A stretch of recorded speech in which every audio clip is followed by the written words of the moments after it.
Make sure that when you eat something there, you keep it in there because.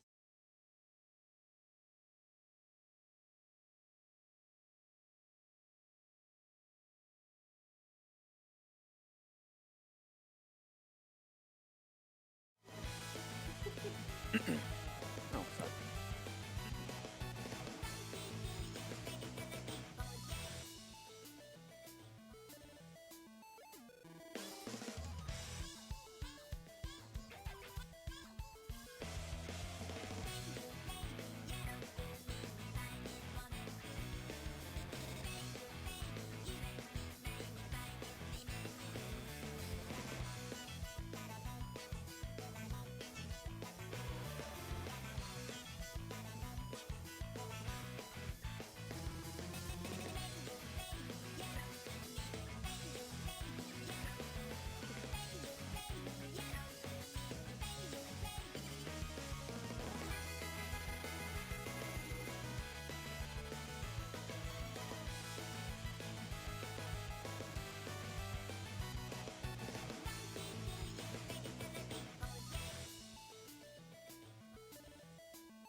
First round will begin in 3 minutes. First round will begin in 3 minutes.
Are we on? Yes. Hello. Welcome to the Spartan Invitational. I'm Isabel, and I have here with me JP. Hello, I'm JP. I am on UNCG's. Normally, I'm on UNCG's team, Axolotl Airlines, and she's on the team Barracuda. Yep. I am the primary slayer for Spartan Inc. Barracuda. Hold the mic a little closer to your face. I don't know if they can hear you. I'm naturally soft-spoken, so my bad. No, I think that's good now. Alrighty. I think that's good now. So, But yeah, so here we are. We're about to start pools. The first match is going to be with the VCU versus VCU, the Goomies versus Ink Black. What's up? No? What? No? Okay. What?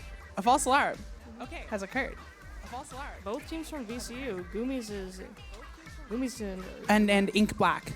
Goomies and Ink Black. and Yeah. Ink Black. Goomies and Ink Black. Yeah. Ink Black is Div 1 and CCA, while Goomies is Div 6, and they're both from VCU, so this will be an interesting set to watch. Yeah, definitely. I'm looking at the As I at like their to weapons say, here now. As I like to say, divs don't exactly determine everything, so this can be a close game for all we know. No, Well, absolutely. We'll have to see. No, absolutely. Yeah, 100%. Yeah, 100%.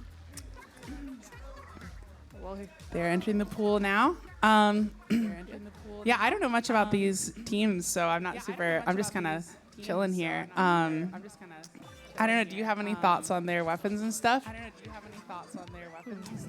JP is a much more experienced player than I would say. So I feel like she has a lot more knowledge of what's actually happening. Well, I've seen quite an interesting weapon pool from Goomies over here. One of their players plays Tri-Stringer, Flinza, and Dynamo, as well as Heavy Spotling. Lots of rollers and a heavy splatling. I love splatlings, so I'm a fan of that. A lot of interesting weapon picks from both members, from both teams, actually. Yeah. Yeah. We'll see what they end up actually using. Curious. Let's see.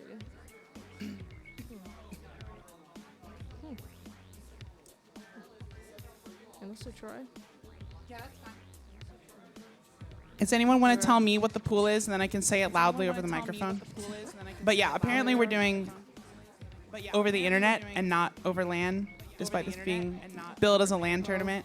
Because, I don't know, LAN's weird. This is in fact the first LAN that UNCG is actually hosting, which we have a total of 4 teams here, including UNCG themselves. Which I'm excited to see how these colleges fare against each other. Yeah, this is really cool. It's cool to like have these different colleges here all in the same place. I don't know. It's cool. Yeah, a lot of heart went into this event, so we hope that the visitors do have a good time here.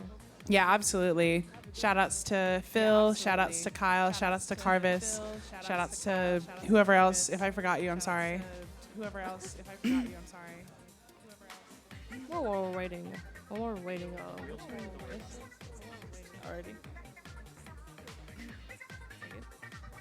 Let's see. Yeah. Yeah.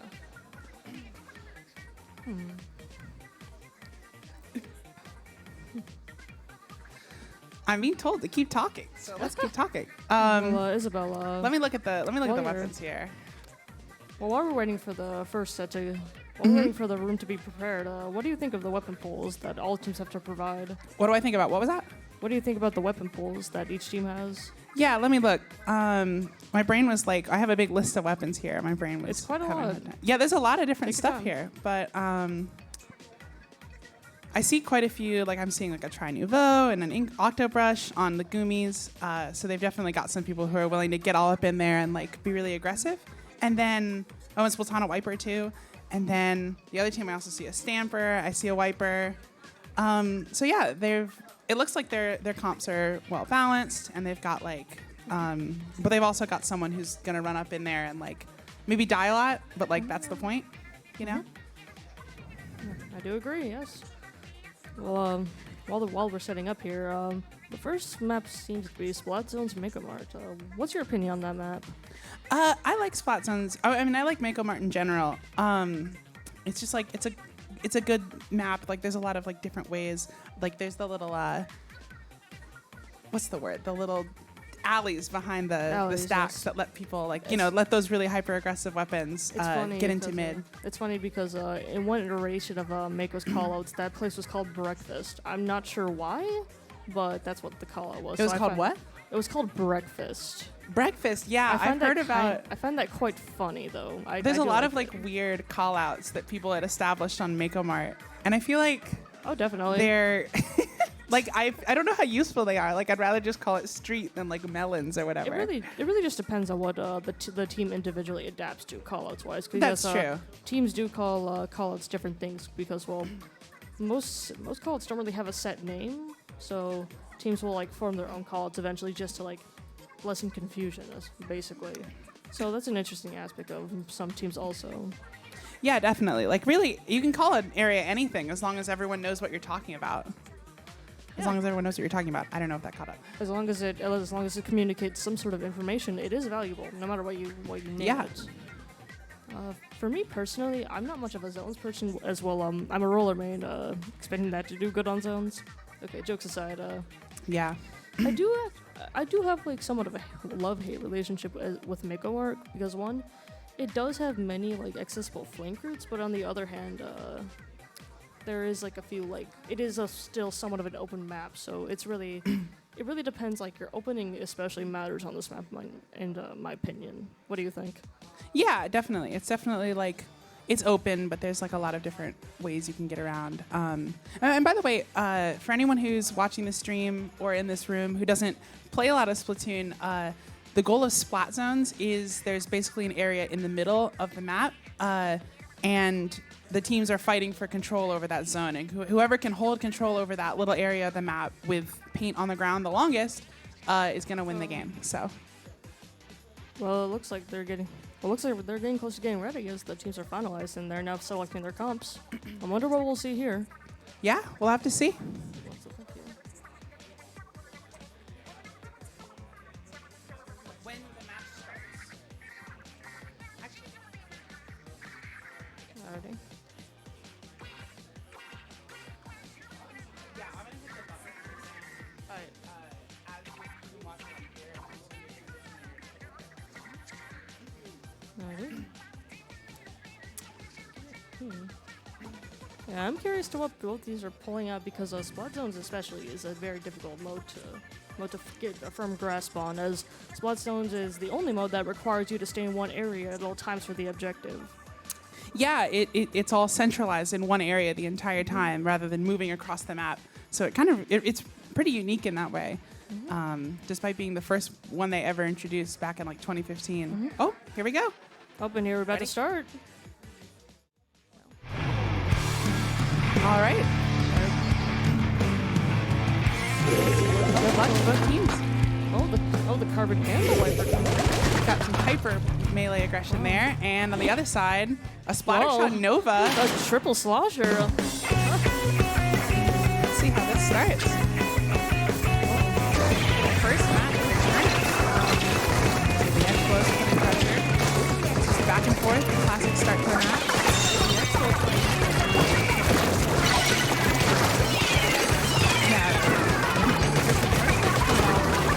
Yep, already started. Oh, that's 2 down. That's 3 down. 3 down.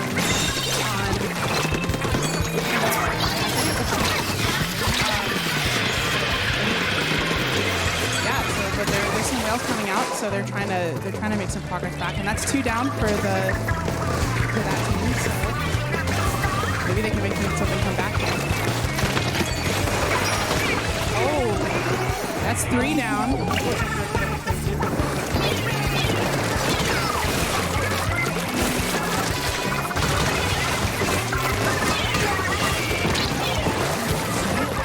That's 1 down again. Looks like the teal team here is making good headway here.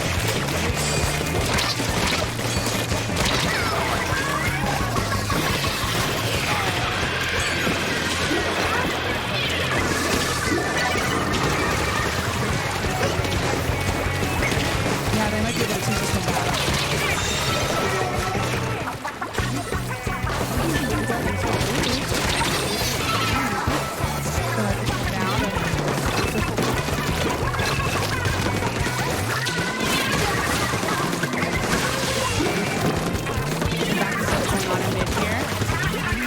They're trying to keep their hold on the zone. They were finally able to make some progress. Oh, that's a double kill with the stamp. And that's another kill from that wiper. That wiper is popping off a little bit. Oh, that's a quad for the wiper. This wiper popping up instead of BTU. Absolutely. You have a good lead right now. The Spartan's coming out. Going down to the Spartan.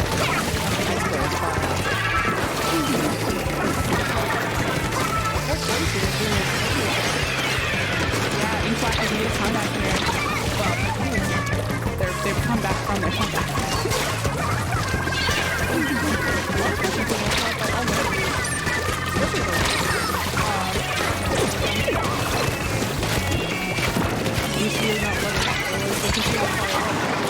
Carver's going for picks under the platform here.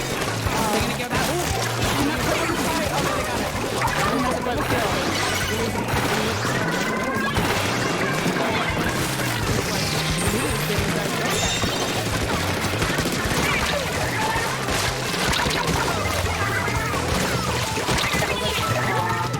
Back and forth here, 2-2.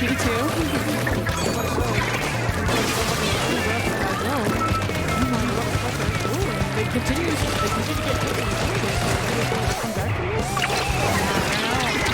They're gonna have to really, get themselves coordinated here. Specials and stuff.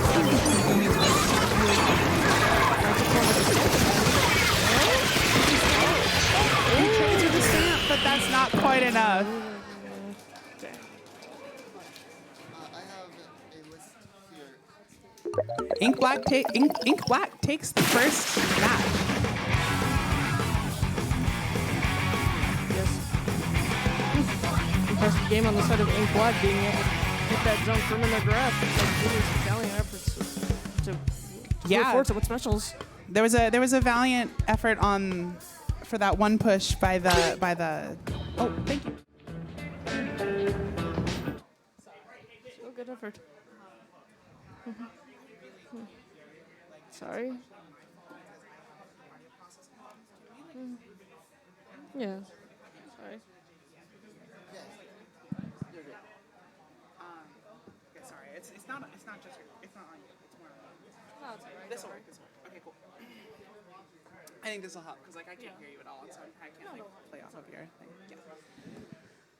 Yeah. Yeah. As well, what did you think of that game? I think Ink Black, both teams performed phenomenally, though Ink Black, like with their brute force and specials, were able to keep that zone firm in their grasp almost the entire game. Yeah, the Goomies had a good period when they were keeping it held, but Ink Black was able to take that back and hit them with some special pressure, and they took the first one.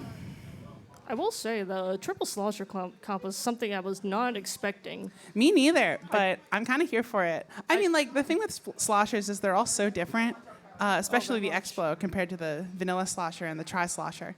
Oh, very much so. Like all the sloshers have like exceptionally different play styles, though it's still quite a bold move to pull out 3 of them, if not only 2. Yeah, 100%. Especially that Expo though.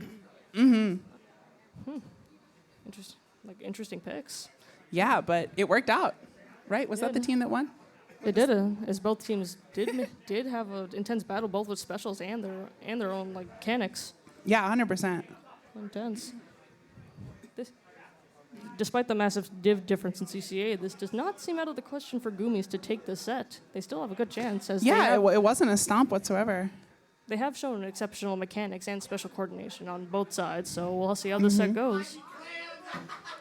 And while it's Mahi Clear, the next I thought we didn't have Mahi Mahi on this tournament. I thought we just didn't allow it. Is Mahi Mahi on the map list? Yes, it is. Well, what do we think about Mahi Clams? Mahi Clams is actually one of my favorite clams maps, surprisingly. As Mahi Clams does have 2 openings, and while there is a ramp, that is a slight choke point, but it's still a gateway to have a perfect special push, especially with like aggressive specials such as a Tri-Strike, Trizuka, or other specials. Clams Mahi is actually one of my favorite clams maps, as I do feel like it's fairly balanced both in cover and in open area, as well as points you can go. What do you think? Yeah, I think like for Mahi maps, Clam Blitz isn't the worst for sure. But yeah, I don't know. We'll say considering the weapon pool we have here, though, I wonder what Goomies will run this time if they were bold enough to run triple slosher in zones. Yeah, we'll see if they adopt their comp in any way to try to make up for Ink Black's strengths. Though I assume they've played against each other a number of times, so they probably have each other on lock and all that. Oh, definitely. As I said before, div does not determine skill. So, like I said, this is not out of the question for either side of VCU. Yeah, I mean, like, you know, at UNCG, like, my team was Div 5 in the CCA, and yours was Div 3. But like when we scrim, we take games off each other, and looks like the game is about to start. As I like to say, I prefer to look at results and not run at games. Absolutely. What else we have here? Oh, the leader stuff coming out. The weapon. Oh, the brush and the dynamo. The and dynamo the coming out. Only one shooter on the side of it. Only one shooter on the side of the Goomies. Interesting. Ink Black's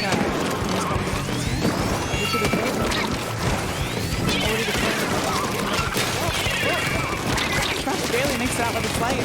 Trying to make an opening. Oh, falls in the water. He needs to be balanced stream, but almost down. Yep, he don't.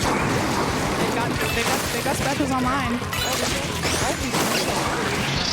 Yeah, that was efficient. Oh, double kill from the stand. Good double kill. Yeah, that's going to be a lot of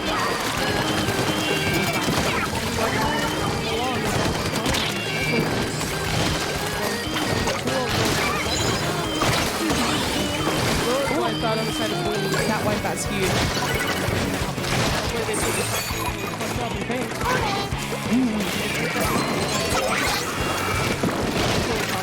And I just noticed they have a double tactical comp here. Lots of soda. They're going to be really hydrated.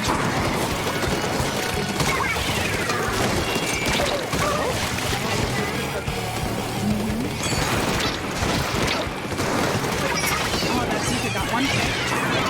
Trading back and forth now. Oh, that's 3 down. But that wiper continues to be relentless in Absolutely.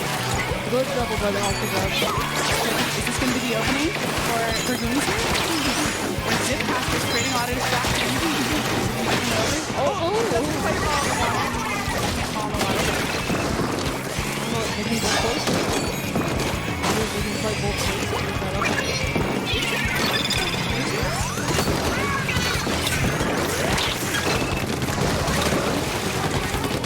Little struggle on ramp here. Yep.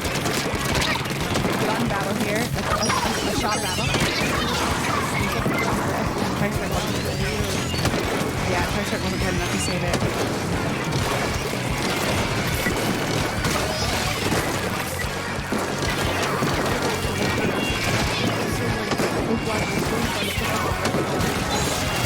They're trying to make an opening here. This doesn't happen. That's 2 down again. It's 3 down. Bomb. Nice bomb.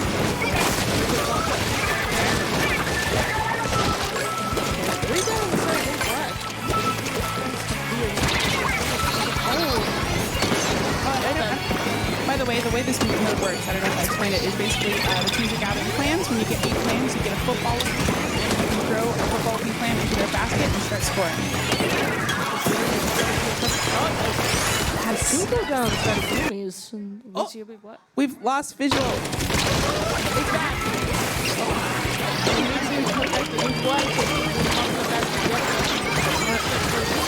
It's 3 down, that could be huge. This is finally when Goomies can make something happen here.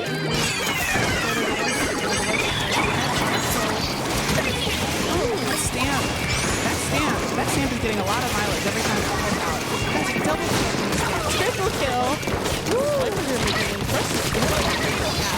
Silk Lux is really making that stamp work.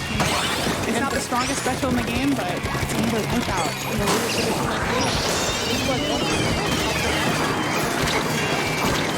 Very close to the KO here. Oh, but that's just down to 1. Oh, he's retreating. They've got a minute left.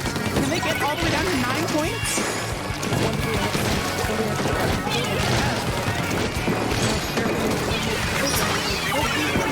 Oh, but 2 are already down on Goonies. They hope that they do that. It's 19. On the other clan, yeah, another clan in the basket.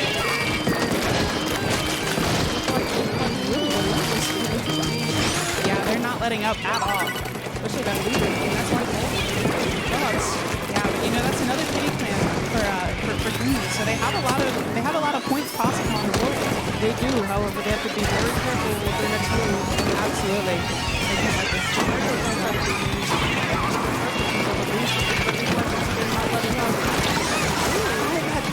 That Zuka shot from the splatter shot here leaves all 3 of their clans on the ground sat alone. And that's the game. That was intense. I was really into it. Ink Black once again being very relentless with the plans from their grandmaster.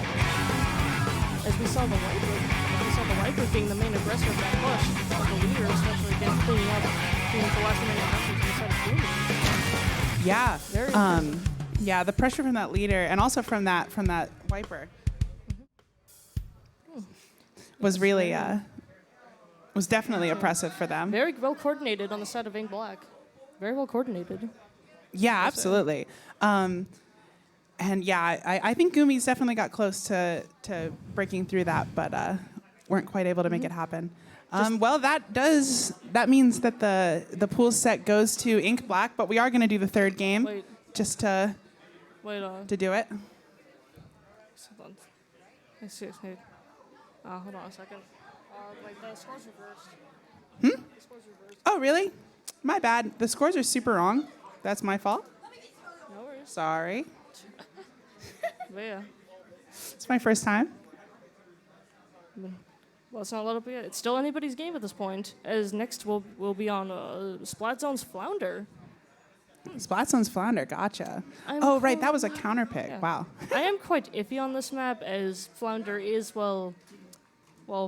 This is not exactly a hot take, but Flounder did get quite a bit of a downgrade from Splatoon 1 into the third game. What? Really? Because I feel like it's pretty close. What's so different about it from your perspective? I'm not exactly exactly sure myself, as I am not a Splatoon 1 veteran, as I did not get to play the game enough before I couldn't anymore. Though I see it commonly said that Flounder Heights in Splatoon 3 is quite a downgrade. Though when it comes to zones on this specific Flounder Heights, I'm quite iffy on it, as I believe it is a double zone map, and the zones are quite small. Yeah, So- it is. Yeah, double zone maps are never And the only the most connection, beloved. and the only connections being to mid are two grates, and an inkable wall. So Splat Zone's Flounder is quite iffy for me. I personally do not like it. What do you think? Yeah, it's one of the few maps that actually, like you said, has like inkable walls as a prevalent feature. It's definitely different from most maps because a lot of maps aren't going to allow you. Oh, I think we're going. Most maps aren't going to allow you to get those big flank opportunities. But so this one can be really tricky if you're not used to that. Is that a big swing on Ink Black? A big swing on that side of Ink Black. And a flingza. Missiles are going to happen. Missiles, if for people who don't know, one of the most oppressive specials in the game. Surprisingly, I'm actually not surprised with this pass here, as it actually does pop it on in one strike. That's true. It's famous for it. It should not be underestimated when it comes to zones like any sport. Yeah, we'll see how well they play. I didn't see the big swing in both zones. Doing his job well. Really quick on the field. Once again, solid there. Down the side of blue. That deadly hammer's coming out. Did you see Wolfrot's rifle once again? And once again, getting kicked. Oh wait, but one flame? A sneaky try play. And he's got the tactical, so he's going to be able to respawn and get his teammates in here. Let's see if this pays off. Well, they have a grab on him and But you know, that gave them that penalty, and that could honestly matter. Still though, I didn't expect it in person to blink like a try, even though Yeah, very unexpected.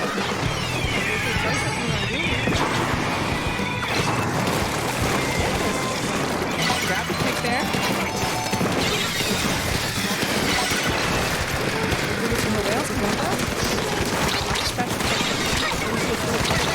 oh, that's a no-back. That's three down. That's three down for Inkbot here. Maybe Goonies can take it back. There we go.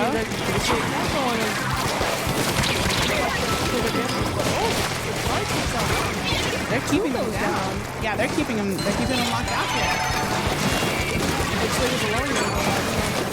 Got an ink back. Crab online too. The crab came in the power weapon, but it is going to work.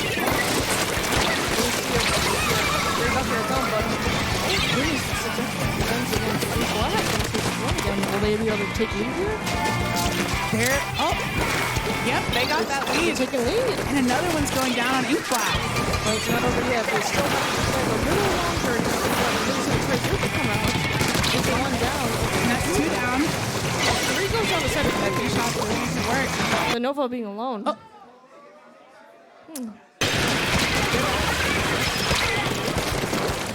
The Nova's being played with. The Nova's not letting us go. The Viper again.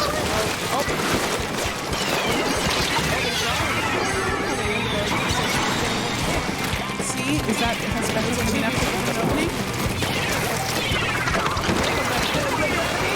What a shame.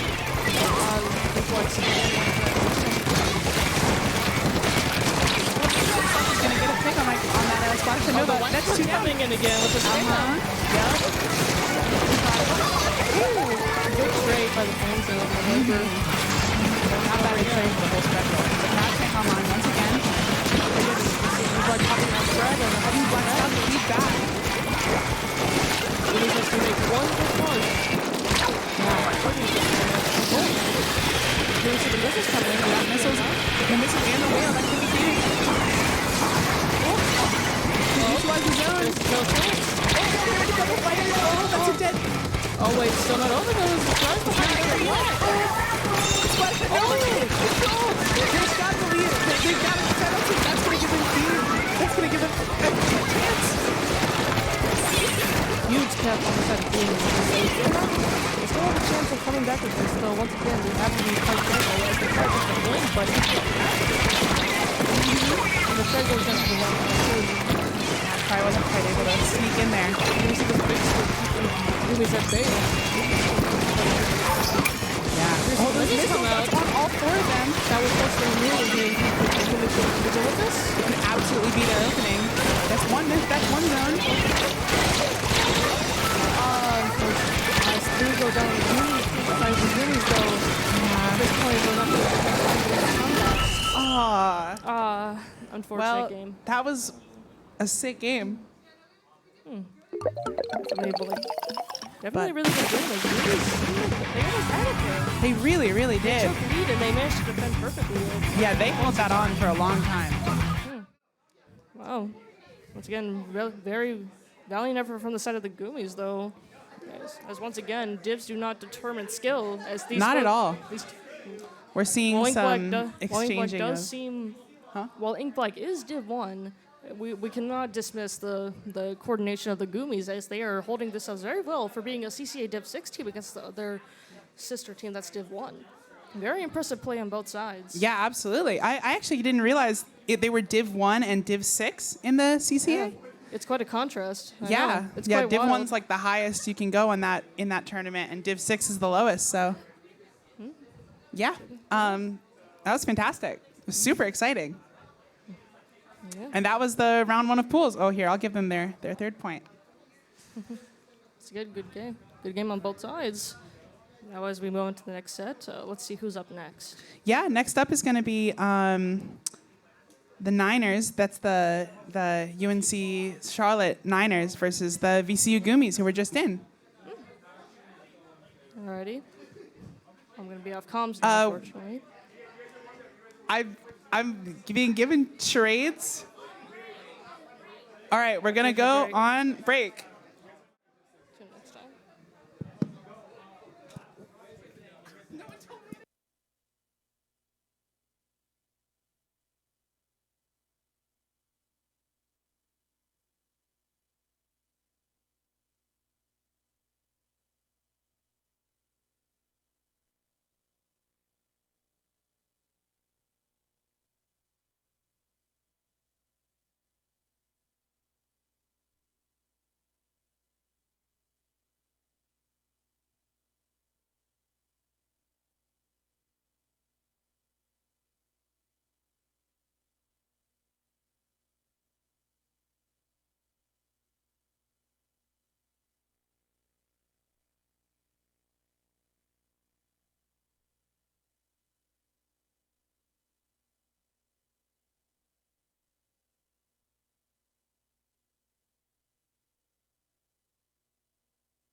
Quick test. Quick test.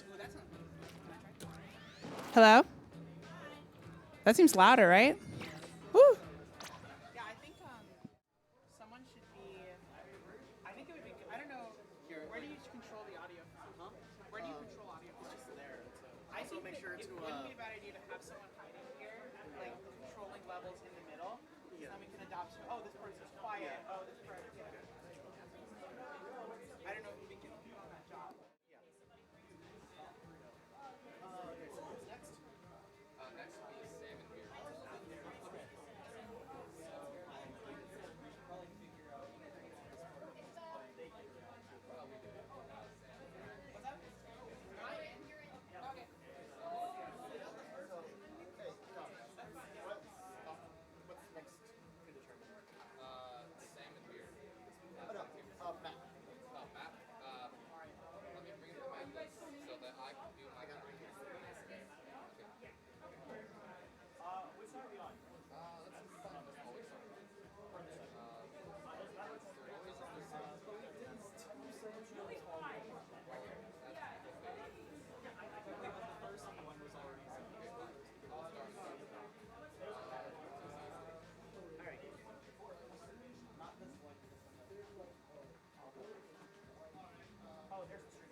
For those in chat, is everything good?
Hello, everybody.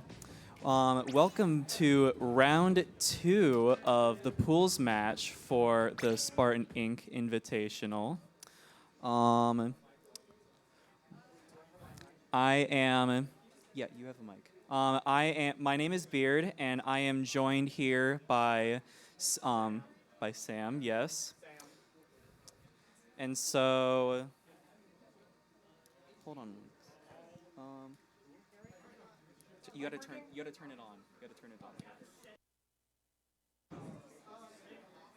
Hello? There we go. Cool. Sam. Yes. So. All right. Hold on. So who are we seeing play in round 2?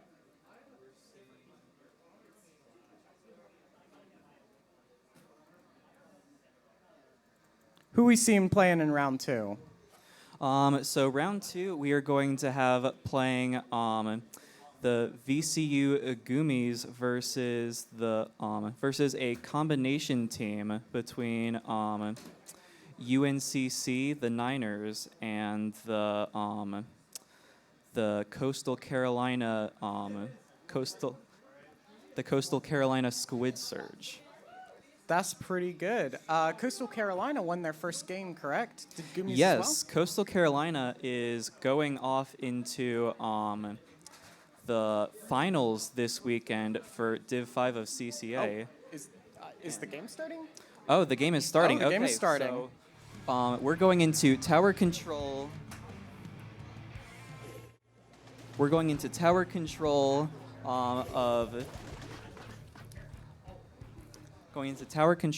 of Sturgeon Shipyard. So, and Let's see. we have a leader on the side of the 49ers here. We're seeing a lot of paint heavy weapons on the side of Gummies. Right now we're watching this blaster trying to hit someone.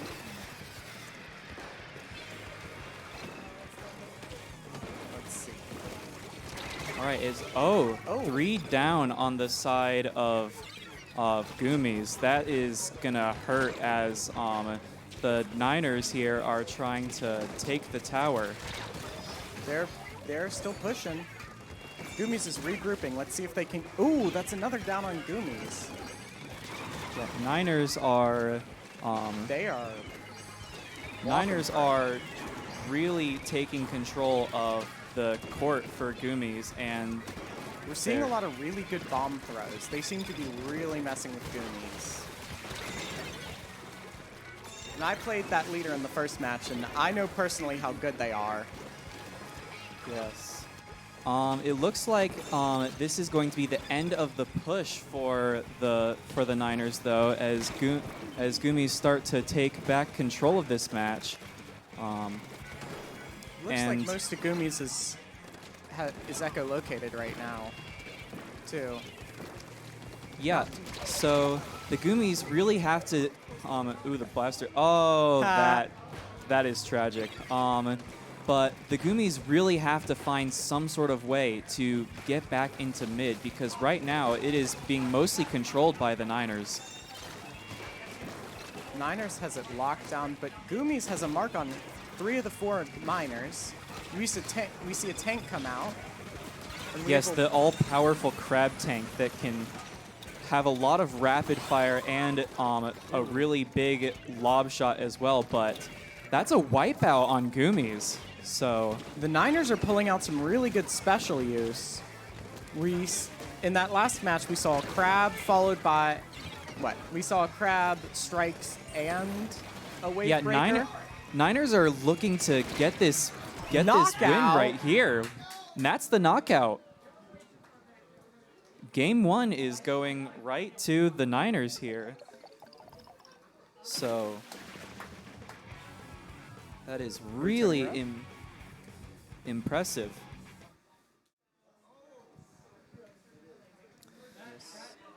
Wow. So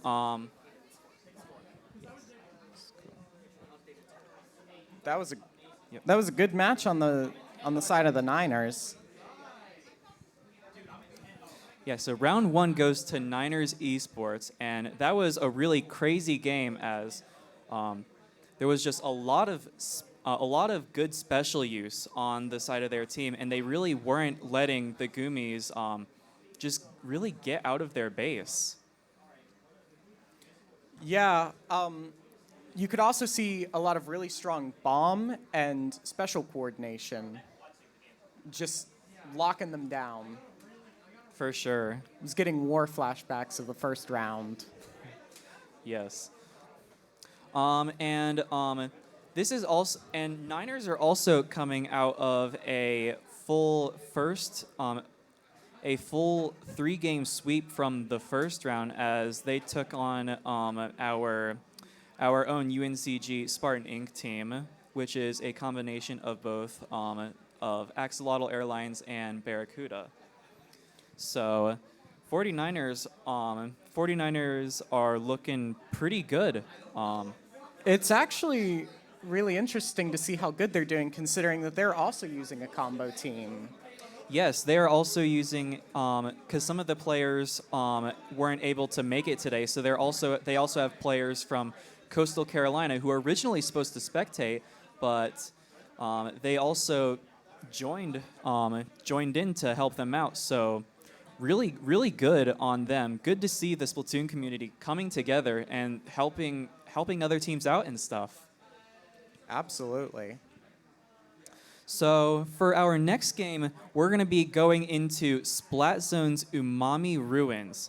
So Splat Zones, we've already seen a bunch of Splat Zones. The main objective is to control this sort of area in the middle and keep it for as long as possible in order to get the clock timer down. Umami is relatively unique in the fact that it has 2 zones, each one on the side of a middle partition. Oh, game's starting. Yes, game is starting, and we are going to get right in right now. Alrighty then. We see the squeezer coming out on Goomies? Goomies. We see Goomies bringing out the squeezer. Oh, a squeezer and a jet. We see 49ers with the squeezer, and Goomies are coming out with double slosher and a Splattershot Nova. So, pretty unique comps on both sides. Yes, should be very interesting. And it looks like the 49ers are taking early control, but for not long because Goomies are fighting back really well here. It's a well-contested match so far. We're seeing the strikes come out as that tries to keep right side on Goomies. Yes, watch out for that that Trizuka as well. Ooh, that's gonna be a wipeout on the side of Goomies. That is not looking good, but hopefully they can find their footing and get back into mid. Niners dropping the tri-strike to keep Goomies in their spawn. Umami's a pretty easy map to keep people locked up in. Yes, Umami is definitely a very small map, and the zones are no different. It is very easy to take back control of them. And so there's the rain. It's managing to stop the crab tank. Ooh, 49ers down 2. Ooh. Goomies are looking to take back the zone here from the 49ers. And they do. Very impressive play here. Let's see what this squeezer is up to. He's moving in with... Ooh. Yeah, the squeezer looks to be getting... Wow. Oh, but they're shut down by Bubble on the side of Couldn't quite take Goomies. advantage of that tri-strike, could they? A wipe! And the wipeout too. Can Goomies come... Can 49ers? Man, that is the second wipeout of this match on the side of Goomies. That is... 49ers are certainly is going to make this a harder match to win. Yeah, 49ers are doing a really good job at holding mid and really bringing a lot of pressure here against the Goomies. We see this trying to move in. Hopefully make a play. Does he get a pick? Is he going to get a pick? Yes, I believe this try is... Oh, they fall. Oh, that is tragic. And 3 down as well on the side of Goomies. And 13 49ers seconds left, and they're Yeah, still with being the spawn trapped. with the clock winding They have a down, double pick. it looks Oh. like that this game is Was going... that a knockout? Yes, this was a knockout. This game is going to the 49ers. Very impressive here.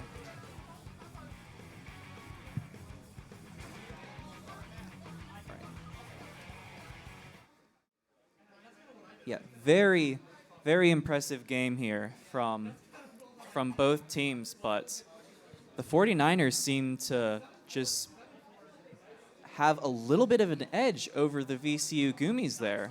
They were doing a great job with that spawn lockout. Just keeping them trapped in there. Yeah, they were doing a really good job at just keeping them out and holding them back from being able to capture any of the 2 zones that were there. So that was... Another thing I noticed was there was a lot of very coordinated attacks. So you would see one person try and go in, and then you'd see from 3 directions just fire. So they're very good at focus firing targets. Yes, they did a very good job at coordinating. Yes, I did notice that as well. But let's take a look at the players, though. Here we have all of them getting ready, getting set up for the 3rd game in the set here, and they're all looking good. Hopefully. Yes, sir. Hopefully we can see maybe a closer game this next round. We'll see if the double team gets a full. We'll see if the double team 49ers gets two wipeouts in a row.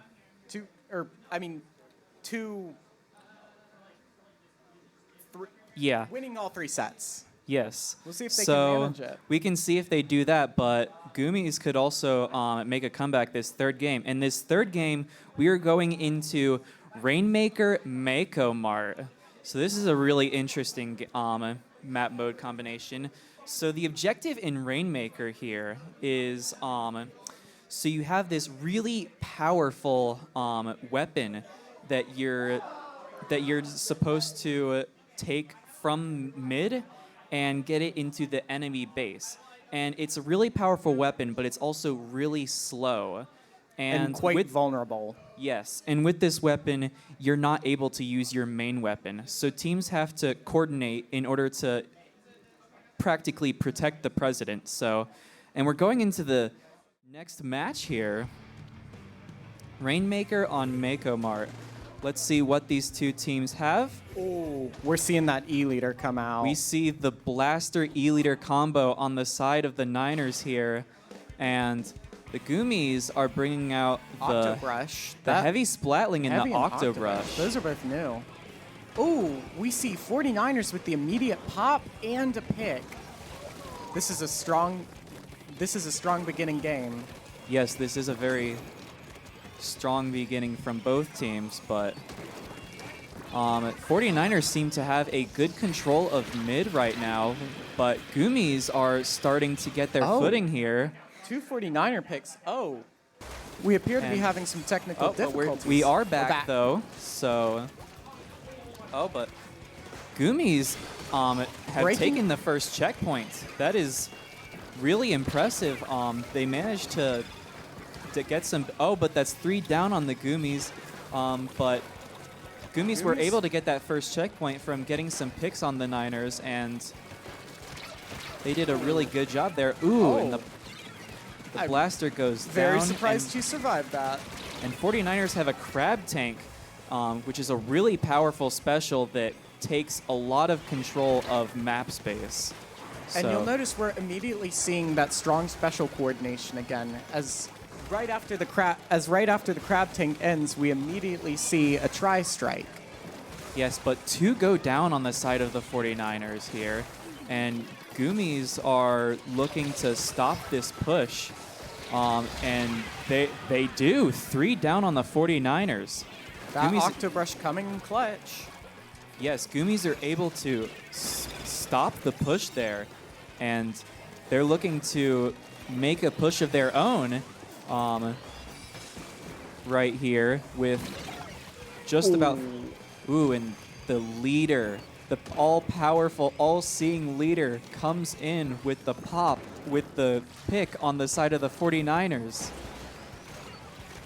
Goomies is doing a lot better at keeping their defenses up this round, though. We're seeing a lot more, well, defense.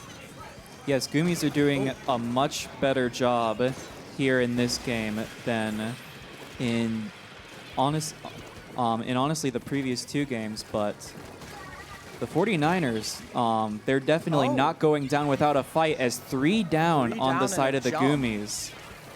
Are they gonna be able to take this checkpoint? Yes, they're looking Use to that momentum. take the first Can checkpoint they make finally. it? Oh! Goomies defends the checkpoint. Just barely, but we see a try coming out. They're gonna try and pop that bubble. Yeah, they were so close, and now they're gonna get it, but Goomies barely managed to stop it the first time, but in the second time, the 49ers just barely edged out that checkpoint and managed to get it, but... And 49ers grabbing the lead.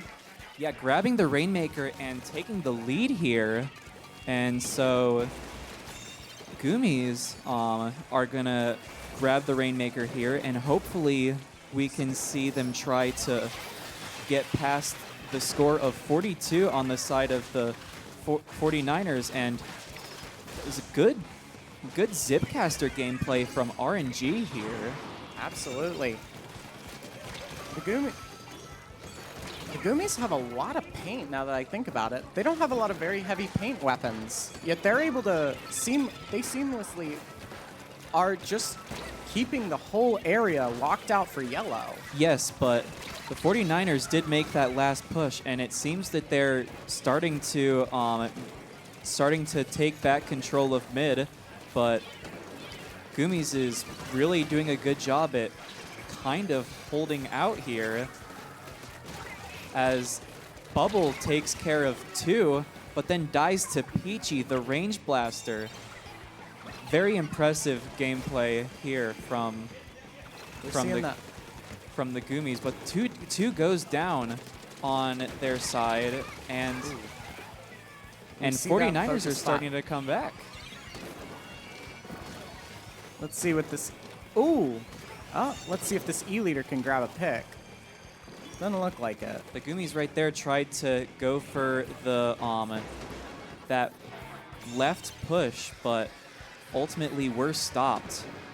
And now the Rainmaker is back in favor of the 49ers. And as 10 seconds with 10 seconds left, we're gonna need to see an act of God for them to win.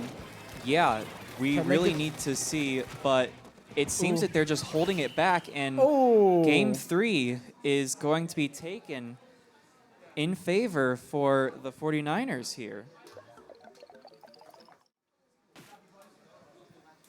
Wow.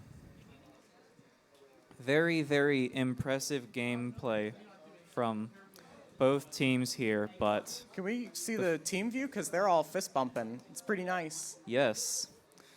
Good sportsmanship from both teams here as they are fist bumping and shaking hands.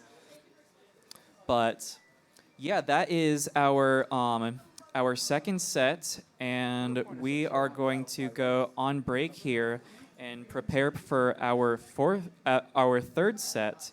So stay tuned as we get ready for that here. Alrighty then.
Hello, hello.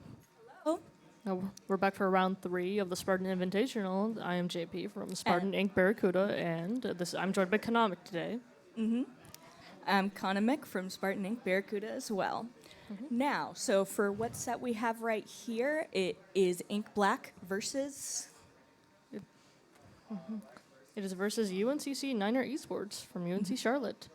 Joined by Coastal Squid Surge as an odd but unexpected collab. Though both teams here have actually gone 3-0 in both previous rounds, so I'm really curious to see how both teams will do against one another. What do you think, Con? That's right. That at the moment, they are completely even. So I'm really excited on who is going to prevail for this. Well, here we see them getting all set up. So let's transfer to the gameplay. All right. Gameplay here. Alrighty, first game is Rainmaker Inkblot. What's your opinion on Rainmaker Inkblot, Con? Well, this is it's a pretty open map, and there's not a lot of flanks for this. So they're probably going to be really aggressive. I know both teams are pretty aggressive already. I wonder how... I expect that they're probably going to have a snipe on the side of Niners, and that snipe is really good. I've personally already faced them once. Well, Ink Black also has a charger on their team that actually uses Scoped Leader. Interesting pick. Oh, here we are about to start. Let's see what comps both sides pull out. Alrighty. Okay. Some measures. Let's see. Okay, the leader scopes come out, and the range blaster. That's right. And we see the wiper and a carbon on the side of Ink Black. That range blaster can be tricky if you are not careful. Now let's see about these comps. Interesting comps on both sides. We see Ink Black starting to get the pop here as we see a struggle for mid already. Everybody's staying back so far, but ooh, that blaster is coming in, and that snipe is already at it. Oh, two on the right. Successful pick by the range blaster on the side of Nicer. Oh, but unfortunately they go down to the Jet Sculpture on the side of Ink Black. Right, both are one down. Let's see. Oh, looks like they're gonna pick up Rainmaker, maybe? It's a little risky here, but if they play their cards just right, they can probably get checkpoint here. That's right. So we already see one jump down. Oh, but with 2 down, that's right. I think they're probably gonna pick it up, maybe. 2 down going on the side of Ink Black as we seen. Oh, that's right. They're picking it up. They're making a pathway. All right. We see Niner applying the pressure, but good stop by the Sea Jet here. Okay, did not get that checkpoint. Let's see. And Ink Black is going to get that pop, but I don't think that they're going to grab anything. But with that tri-strike, they're using their specials to Ink Black lead off the opposite side. Ink Black popping up both the Stamp and the Tri-Strike. The Stamp getting 2 picks, but we see Tri-Strike on the side of Niner. But a wipeout for Ink Black. That's right. This is going to be huge This is for going them. to be a little struggle there with the Rainmaker pop, but they take the lead here along with that first checkpoint. Though Niner is going to come back, bring out the pressure as we see a leader get one of the picks. Oh, 2 go down the Ink Black. Oh, 2 go both go down both sides. Interesting skirmish here. Oh, it doesn't look like they're going to pick that up. I wonder if this is a fail. We see this carbon Got sharking. that one pick that's going to be important for much blasters. Oh, but really crab tricky. in the... Oh, good. 3 down. It looks like this push is going back. Let's see how this goes. Good save on the side. Good save for the T-Tech from that crab from the wiper. As we see Niner about to take the checkpoint themselves, but once again, Ink Black coming back with just as much firepower. All right, We they see have them. 1 down here. Oh, but they gained the pop. Ooh. Oh, that leader being a little overexerting their position. Oh, good pick by the T-Tech. But they're getting pushed back pretty hard, and it looks like Ink Black is actually taking the Rainmaker. That And block- it looks like they're going onto the other side. They might be going to get that Ink Rail, maybe. They're going to be going on stack here, though. That's clear shot of the leader. That's right. They're going to have to really avoid that leader if they're going to Ink get Black- any further here. Ink Black still has the lead here, though, but we can see the T-Tech that- flanking, getting both the rain and another pick along with it. That's 2 down on that side, so it looks like they may be... Oh, but Oh, with and that another pick maybe. Wiper gets away just barely from that splat bomb. Ooh, and Though that they're is going to really avoid that. they're really contesting that leader's range. You can see the treasure coming down. Niner again. Though 2 go down on the side of Niner. Oh, that's 3. Oh, a wipeout on the side of Niner once again as we see Ink Black pushing further. This is going to be huge for Ink Black, and they're going in further and further. Let's see how far they're going to get this.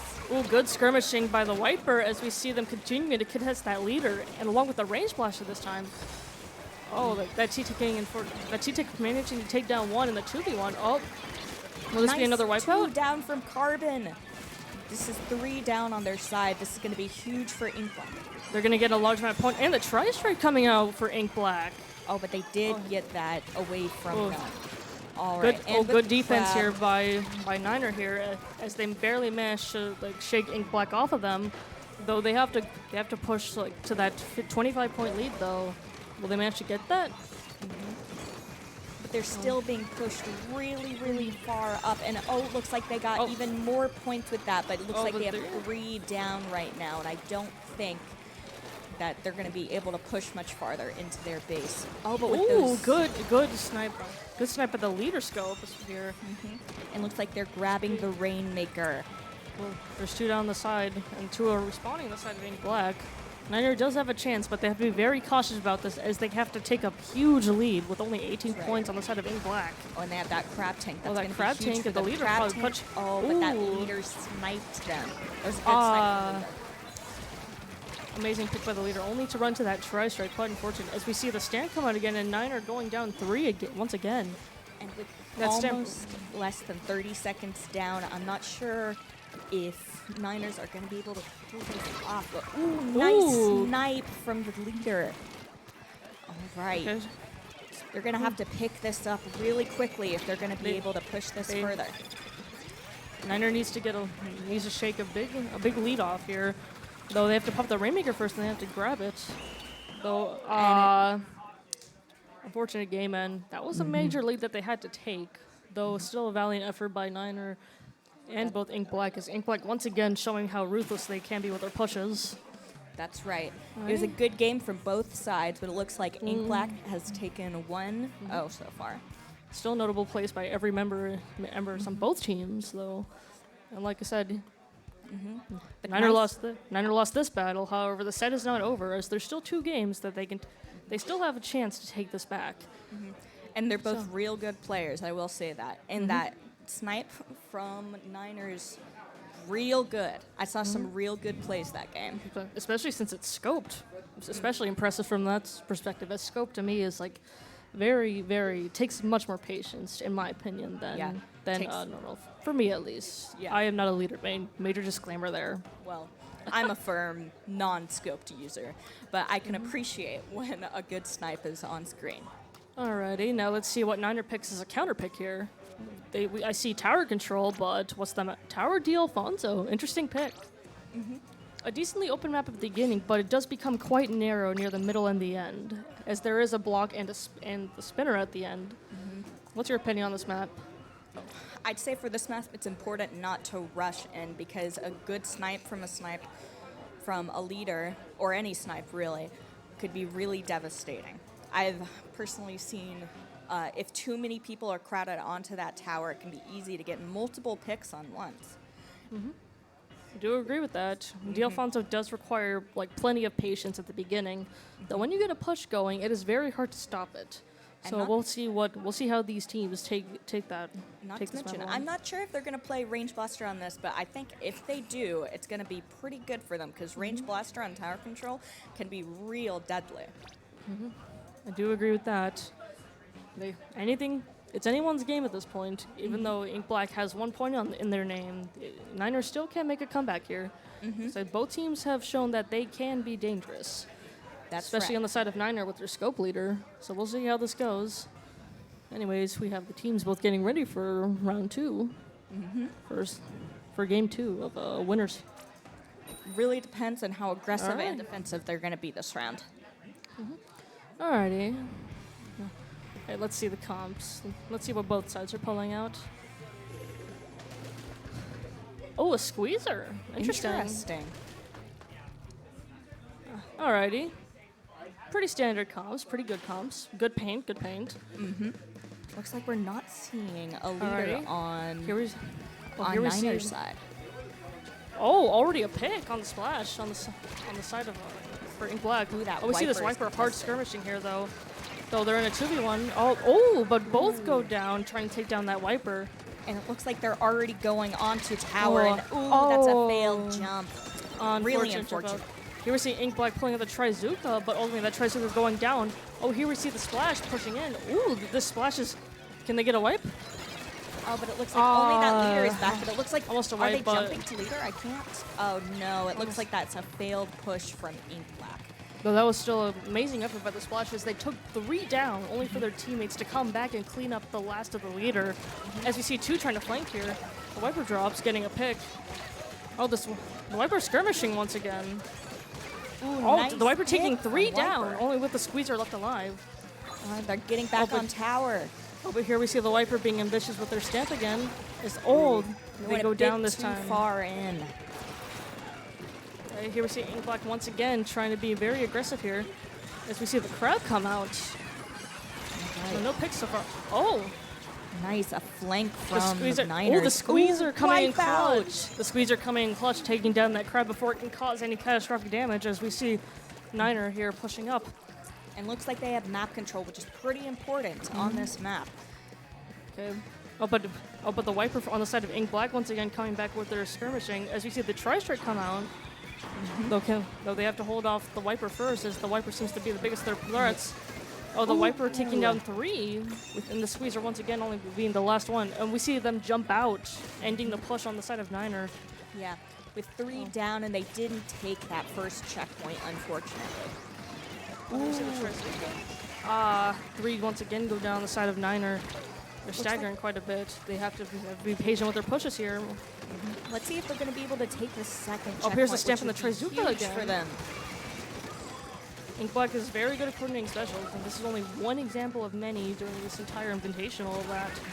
Oh, looks like Niner's going to get wiped out once again, though they do still have one more chance to make They're this on the push back. 3rd checkpoint. If they can get a lucky here we see the wipe out crab here, battle. it'd be huge for them, but it seems a little Oh, we unlikely, see- and they've made that last checkpoint, which means that is 2-0 in Ink Black's favor. But there's still the 3rd game that we're playing just No, for wait, fun, no, right? it's winners. I believe that's over then. Hold on. And that is 2 points in Ink Black's favor. Congratulations, Ink Black. Congratulations. Once again, very relentless pushes by the. Once again, very relentless pushes on the side of Ink Black, though, as their special coordination is amazing. As they both take their time, but when it's like they don't pump their specials like as soon as they get them. But when they do coordinate them, it is very catastrophic. The damage they do cause and the push that they allow their team to take, ultimately winning the KO. They're both 2 very, very aggressive teams. I think that Niners just struggled a bit with defense since they are such an aggressive team. Though here we see Spot Zones. Though here we see the next map though, and Spot Zone's Brine Water. Once again, an interesting pick.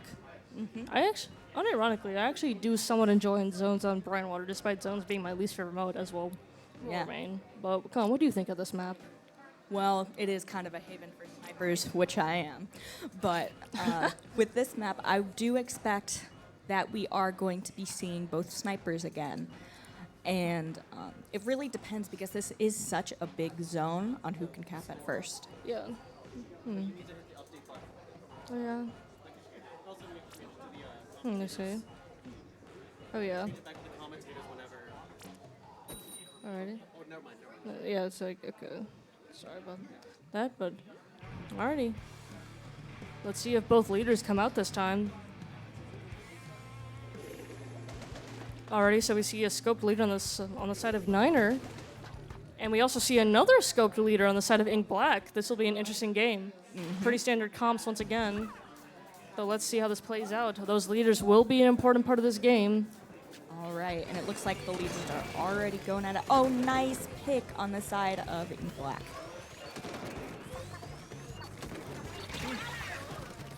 Oh. They already have that 3 down. It's looking pretty good, and they're going pretty far into their base. Alrighty, Ink Black already once again being very aggressive here. That stamp coming out once again. Niner trying desperately to shake off Ink Black once again, though there's already that's already a wipeout in their spawn. Wipeout in the spawn. That is real lucky on the side of Ink Black. They have that nice skill. Whoa. Here we And see that Niner. charger is coming really far up into their base. This scope leader's like, they're being incredibly bold by pushing up, but Niner manages to shake 2 of their members off, but once again they get picked by the leader. Yeah, Niners are going to have to they get have Crab really Tank, far though. into This it. is It their looks like chance they're to take it coming a back. bit back. They're going to have Oh. to paint this zone with this crab if they can.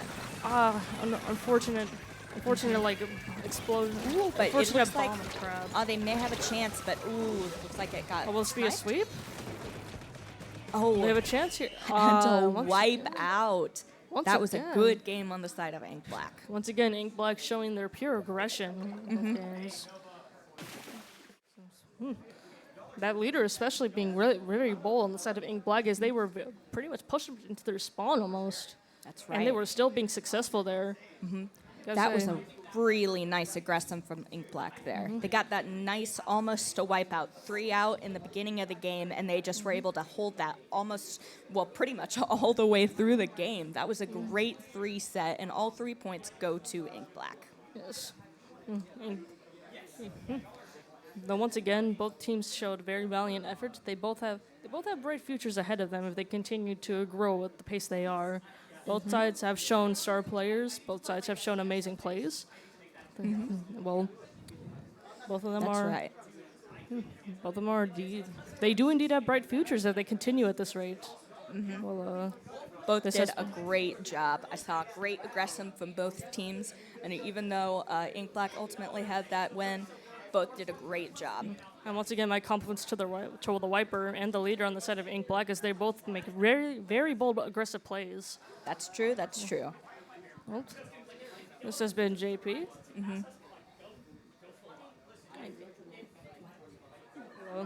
Well, this has been JP on comms with alongside Konamic. That's right. Well, let's see what happens and let's see where these 2 teams go in the future.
All right, really quick.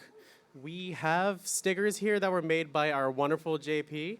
They are they're available for sale. Yep. For $4 per sticker. Per sticker. Yep. Huh? Okay. Okay. These Pride Flag stickers are available for $4 per sticker or $3 for $10 for 3 stickers. So if you'd like to support our local artists and if you want some stickers, then go right ahead.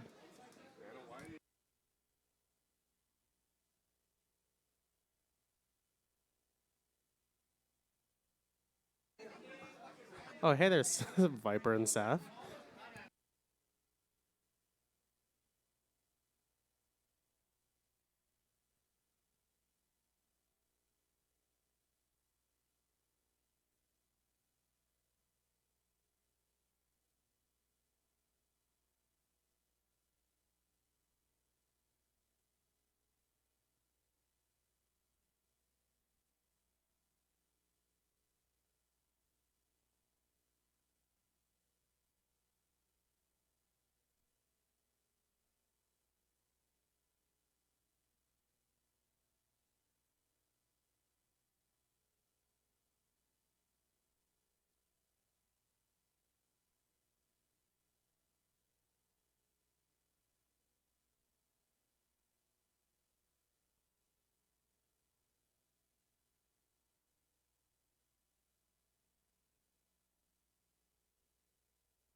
Had me stressed. I thought this shit was a dinner break. No. What happened to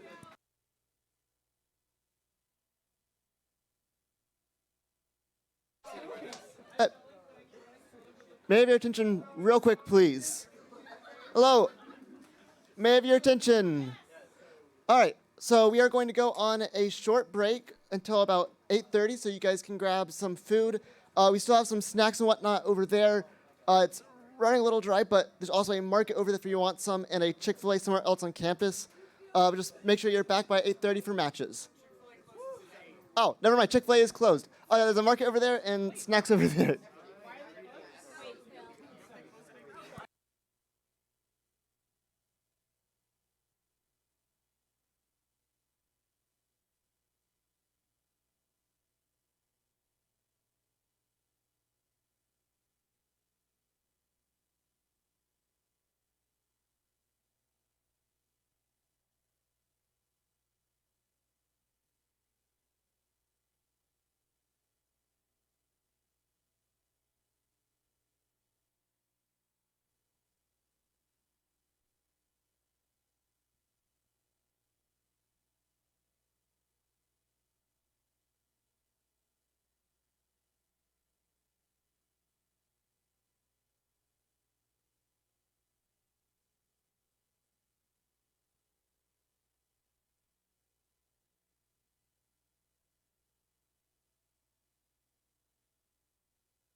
Attention everyone, bracket will begin in 5 minutes. The first match up will be Spartan Inc. versus Ink Black.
All right, it is now 8:30. Spartan Inc., Ink Black, get on the stage.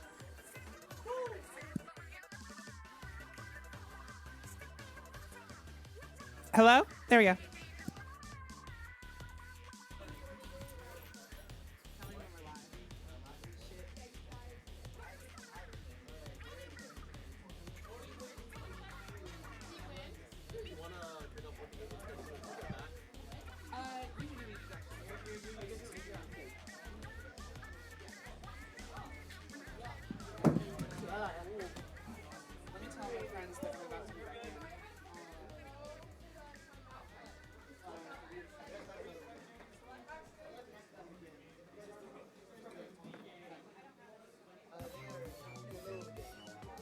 They're playing fucking Anarchy.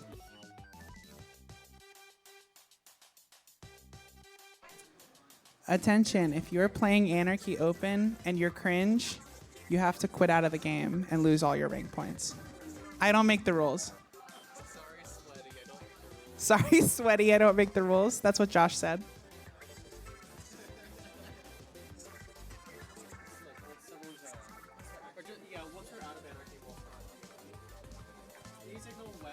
Tell us when you're done with your game.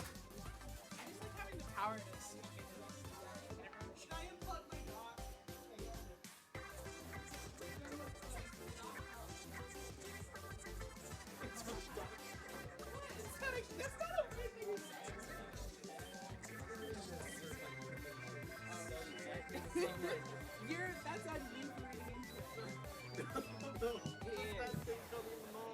That's your fault. That's completely you.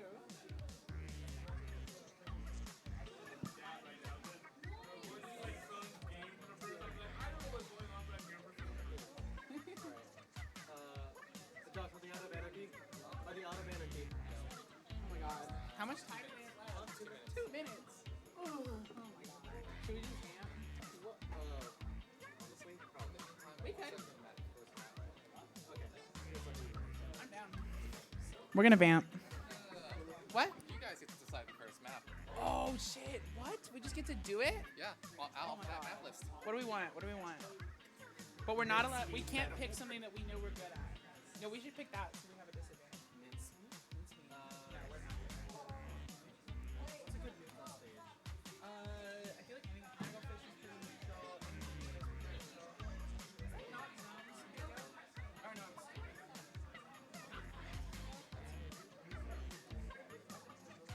why no clans with that? I don't like that. Is that all of us? Yeah, that was it. How about You're not even playing. Yeah, so there's some things you can put on here for one for me. That's why you put zone mincemeat? Yeah. Is that why mocking clans is here? Yeah. You really put meme pics on here? That's so funny. Hammerhead Tower? Hammerhead Tower is not neutral. Hammerhead Tower is what? Hammerhead Tower is not even on the. Hammerhead is completely out. Is it the red or the clear? If there's a circle around it, then it is allowed. Oh, I thought it was the other way around. Oh, okay. Yeah, we're not playing Hammerhead. No, I You thought. put mocking clans on there. You can hold it. Can't do this anymore. That's fine.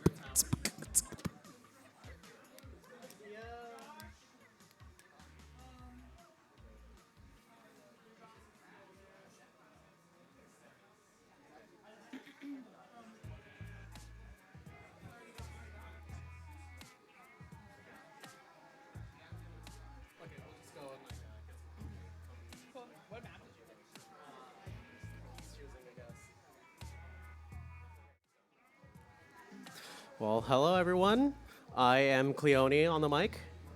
And I'm Isabel, also on a different mic. Yes. So we are here with the first round of bracket. The first round will be Spartan Inc. from UNCG and Ink Black from VCU.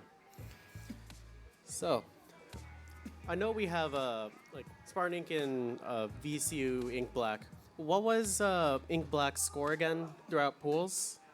Ink Black got 3-0s on all, I think all of their matches, right? On all their matches. I believe so. Against the Goomies, against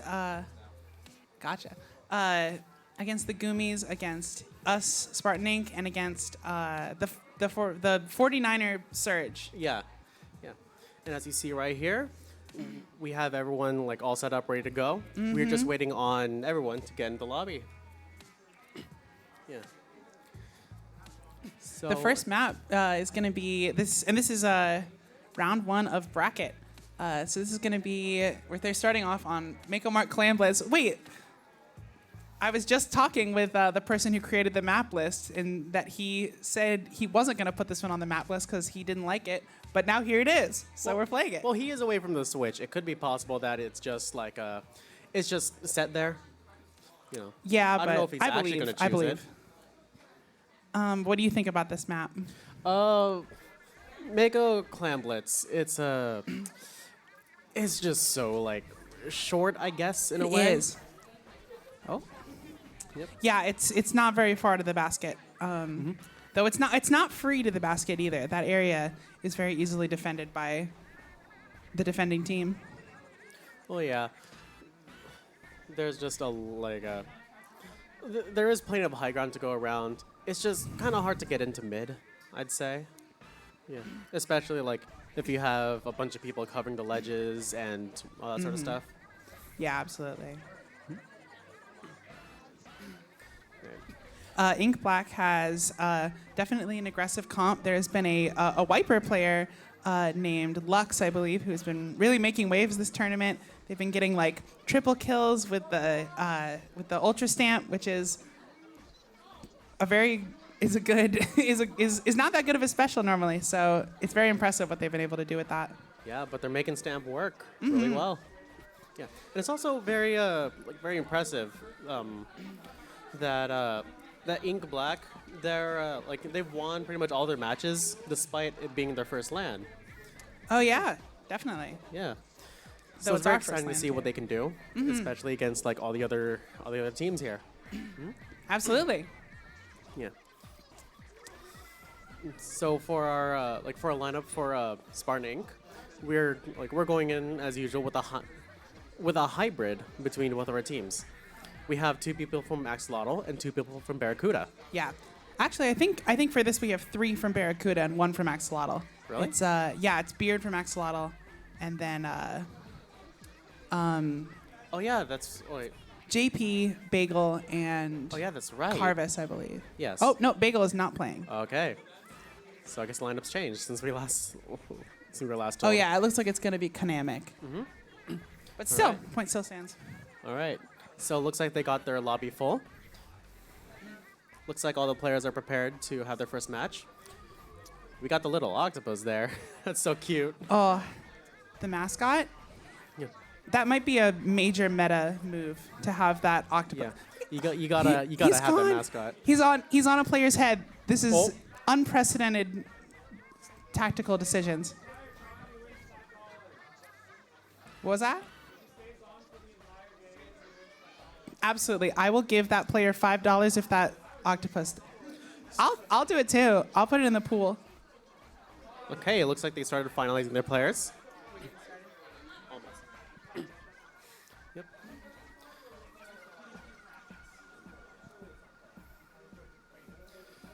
Yeah. So it's I'm really excited to see what both teams are going to be able to pull out here. I'm just excited to see like both players what they're able to pull out here, like with Yeah. their comps. Yeah, it'll be very interesting to see Yeah. what kind of compositions they come up with. Yeah, on the side of Spartan Inc., it looks like we're gonna have like kind of aggressive comp. A defensive comp? Yeah. Yeah. But they've also got JP, who is a ferocious roller aggro player. Yeah. But we'll just have to see with what weapons each team pulls out. Absolutely. Because she does have a pocket big swing. Yeah. And it'll mess you up Yeah. with paint. Okay. It looks like they're still discussing the comp. It's like so even with the sub up for Bagel, it's still 3 for Barracuda.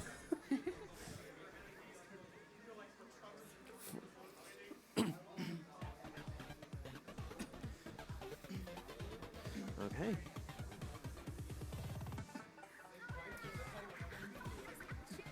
What's like your hot take For- about Clan Blitz? For Clan Blitz? I don't know. Do you have a Uh, hot take about Clan Blitz? It's a tricky one. It's not very popular. Yeah, I guess my hottest take per se would be that it's not that bad. It's really not. It's bad if you play it on solo queue. Oh, looks like they're So starting. we're getting started. All right. Here we go. The All right. first round of semifinals. We've All right, got let's see. We got we got a wiper and a carbon. Wiper and Carbon and Tri-Slosher. That's that hyper aggression we like to see. Yeah, but it looks. But there's also a roller and a sword on the other team as well. It looks like on the side of Ink Black, we're gonna have like a bit more range than Spartan Ink, and it looks a like little. 2 go down on the side Yeah, of Spartan Ink already. Definitely a good opening for Ink Black here. And that's 3 down. The roller's the only one surviving, and that's already a score. Yeah, in the first 30 seconds, that was so fast. Absolutely. Let's see if they can keep it up. They've already dropped the player, a player. Oh, and that's down 3. Oh, And that's a full wipe. wipeout. Let's see how fast UNCG can keep this back up. Yeah, that important mark of pass 59 has been hit, so it is going to be a lot harder for Axolotl or for Spartan Inc. to make a good push. Definitely. Oh, and so there was the crab online. It allowed them to get that push and get a clam. Oh, there's some But secret clams are clams still being going. That's all. Oh yeah, it's not over yet. But it might be now. But it looks like this push is going to be ended. Mm-hmm. Right now, it looks like the maps are pretty even. Yeah. Well, But they not have- anymore. In just an instant, it'll totally change. They have another one going. Like Let's points see. are flying left and right already. Mm-hmm. But it's just down to that. It's just down to that carbon again. They're getting a few in, but they Oh, haven't. they're- Quite, there they go. There they go. get a little stuck. Yeah, not quite. Yeah. You know the feeling of carbons getting stuck. That's true. They've got specials ready. There's a Booyah Bomb that could help them help UNCG get that push in there. Yeah, and there it is. But where do A they stance toss it? coming out Right from in the middle. wiper as well, challenging Oh, the other wipers. That's a pick on stance. one. That's a pick on. That's Ooh, 3 down. That's 3 down indeed. They're passing. Let's see what they do. Kraken. Let's see what they do. Well, not quite. That roller that's plays a them. break. That's a break. That's a break. Finally. Oh, this is really close See, here. That roller's hidden. They might be able to make something happen with that. I can see this going Ooh. either way for either team. Oh, but that's 2 down. That might be the end of that push. Yeah, But I definitely mean, into not that a one. not a bad move at all. Yeah. 35 to 53. It's it's so close. Yeah. There's not that much it's of a not penalty far either. off at all. Both teams, if they get a power clam in, it's only a few more clams. to- Ooh, a carbon taking out work. the crack on. Mm-hmm. Yeah. They've got soda. That's It's such gonna a make them move real fast and die real fast, Okay. but in a good way. Okay, let's see what they can do with 2 down. Let's see. Oh, Are they gonna make that push? Oh, they missed the throw. they but missed the the crab, throw. But the Oh, falls. and they're oh dead. my god. Is that gonna be it? Oh. I mean, it happens. They get the Sometimes you can't quite save. make it. Oh, they made it in. Okay. Got There's lots of so clams many lying on the clams ground there. there. That wiper's gonna get a lot of points in there. Oh, but the wiper's down. Ooh, this is The Tri-Slosher's the only one alive, and that's it. Oh, this. They gotta Okay. hurry up. Respond to this quickly. But being able to wind that lead, that was such a good push for them. Yeah, absolutely. That was some really solid offense Two there. down Got a lot of on points the on the board. And 2 down already on the side of Spartan Inc. Yeah, that's not. Let's see. But Ink Black is still putting on some really good aggression here. Like, they kind of have to, especially with a comp with like Carbon, Try, and Wiper. Yeah, you really got to be coordinated and make sure that you've got the paint you need and you've got the support you need at all times. Yeah. And they're doing such a good job with keeping up paint. Absolutely.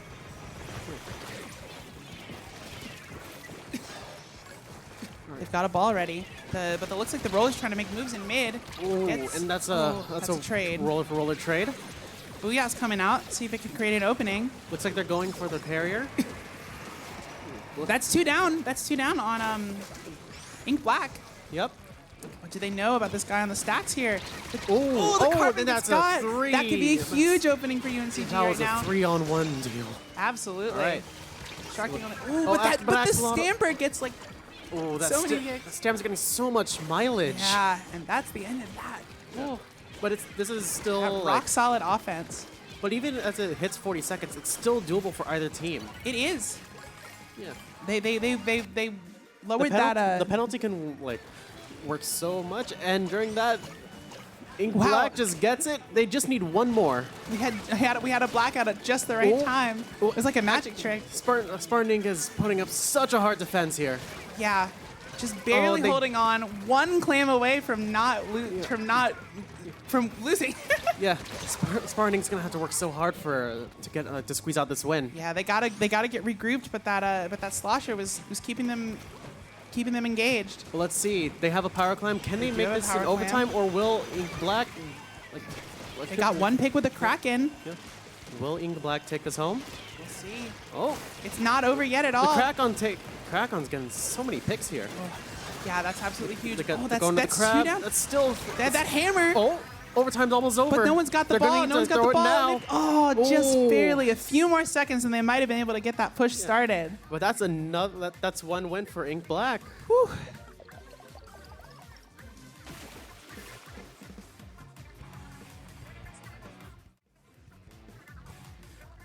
God, that was a very intense game. That was. A lot of the matches this tournament have been very intense, coming down to the wire like that.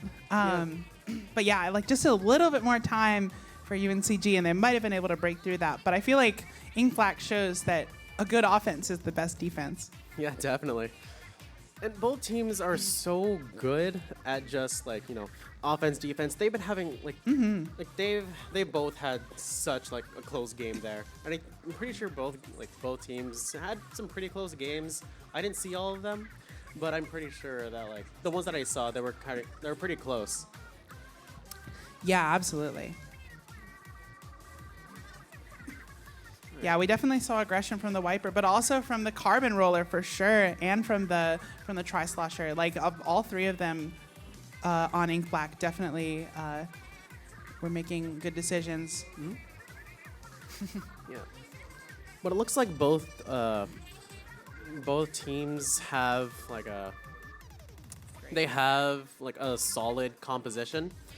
We'll see if they had make any sort of changes, any sort of swaps to deal with certain weaknesses that both were exploiting. Yeah, I was very curious to see how I'm very curious to see now how they adapt to the comps that they've got going on. Because with the way that game went, it looks like that this set could go to either team. Yeah, it was not a stomp at all. It was very close. Yeah. And that back and forth, it's just so exciting to see.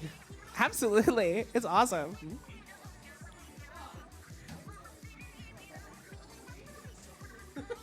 We've It seems as if some people on Ink Black are upset about the counter pick. Not actually upset, but I didn't actually see the stage. Oh, Tower on Ink Black. Tower Inkblot indeed.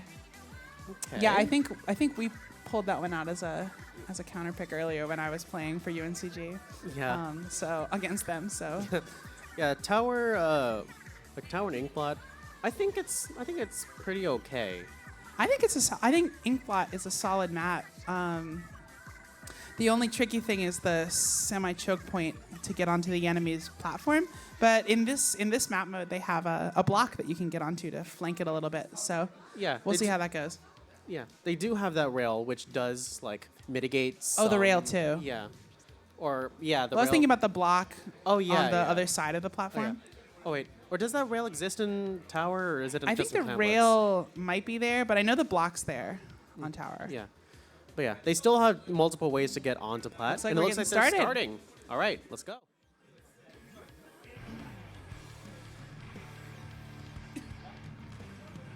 Let's see how the comps have changed. Quite a bit. We've got Okay. a charger and a rapid blaster deco and V dualies. That's vanilla dualies. they Spartan Ink chose to completely change their comp. Yeah. But Ink Black, they just changed to a splash and a Splash and a heavy. Yeah.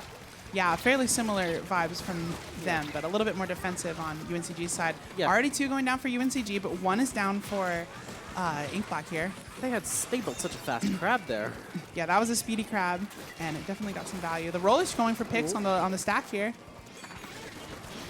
Got their bubble. Going to keep them alive even longer. She's not letting them have that. But the roller's been seen, so that could be huge. The specials come out. Oh, Yep. There's so many sub-weapons going everywhere. Yeah, there's a lot going back Yeah. and forth. And that crab over on the left, Crab's it's a little popped. low, though. I don't know Ooh. how much value it's going to get. Ooh, the crab just pushes that blaster and then the Splatoon finishes it off. Yeah, once again, Ink Black is down 1, but Okay. UNCG's down 2. All right. Oh, Alright, there's a Ink- hammer going on over at spawn. It gets a Ooh. double kill out of spawn. That Ooh, could that be wiper is just huge. going up And into they their ended base. that crab early. Yeah, they are not playing around. See, Them. duelies, can they get the pick? They do. the- Traveler CJ gets that pick. Oh, and they go for another 2v1. Ooh, That's a pick. that's a two, trade. 2 down on both sides. Oh, Let's see here. Chargers but that's struggling to stay alive, trying to get this tower to stop. It's that just tower is just getting pushed further and yeah, further. it's a non-stop brigade. Ooh, but that heavy, they're providing jumps. Yep, giving jumps and giving tracking with that wave breaker, with the bubble, defending that tower. Okay. Okay, they're getting that push going again. But Yeah, let's they're see if not Axolotl giving can- up. Yeah. Let's see if Axolotl can get some good defense going. Yeah, they're struggling to get this to get themselves back on their feet. All right, but that's 2. That's okay. 3 down. That's just the wiper left. But it's the wiper. But they got their stamp. That's they Oh, they and got it's it. gone. All right, there's not going to be anything coming out of that. Yeah. A crab is on lock. That could be huge for starting this push up. Oh, but we got a jet going in. Inkjet, yep. Might be going for just a distraction play. But they've got a crab on lock, Ink Black. Oh, that roller's really just going for that crab. Yeah, they were trying to stop that thing because the crab is very valuable. Oh, and the wiper gets picked off by the dualies. But neither team can really make a good starting push here. Yeah, it's pretty neutral right now. But, I mean, if you're Ink Black, you want things to be neutral because that basically means you keep winning. UNCG's got a long ways to go. Oh, roller versus and- roller. Splat roller wins. All right. So they have a push going. A crab Oh, is and a being crab pulled out comes by on tower. UNCG. Ooh, and the heavy gets forced back. Can they break this check? They do. Ooh, but they also put out a crab of their own. Yeah, That- crab. Oh, Oh, Inkjet. that is 1 down on both sides. Yep. Oh, but that Ooh. Inkjet got caught. So that's 2 down. That was just unfortunate timing right there. But UNCG got points on the board. They get a jump out. All right, we see Ink Black. Oh, they get. Oh, that charger gets a pick. Yeah. Well, right now, mid's pretty contested right now. Yeah, but it looks like UNCG's got a little bit of the upper hand with a man advantage. That charger, you know, that's a winning matchup against a heavy. But if a heavy's really good, then they can make up for it. Yeah, VSC is getting so much mileage out of just getting like pick after pick and staggering the other team. Yeah. They're just keeping it, you know, they're keeping it together in mid, not making sure that UNCG can't fully regroup to make this happen. Yeah, and that really is just all you need. You don't need to get any like big pushes right Yeah. now. Now that you have like a gap this big. Yeah, and there's only 1 Ooh, minute Zuka left. comes out. Let's see. It's still just even on both sides. That hammer gets rid of that crab. Ooh, that might have been a panic check. Oh, but he get a pick. See. Oh, Ooh, that was the carbon takes care of that really quickly. yeah, but they got a pick out of it. Ooh, that's an advantage for UNCG. Can they capitalize on it? With the crab, though, it's not so easy. Yeah. The thing with the crab is it can start a push, it can stop a push, and if you kill it, you can start and stop someone else's push.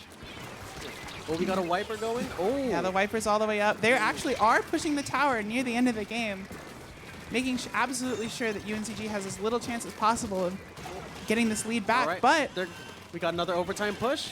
Can they get it? Oh, UNCG's got the advantage right now. that's one. And roller they went take down the and that was tower. the tower. That's another one for Ink Black.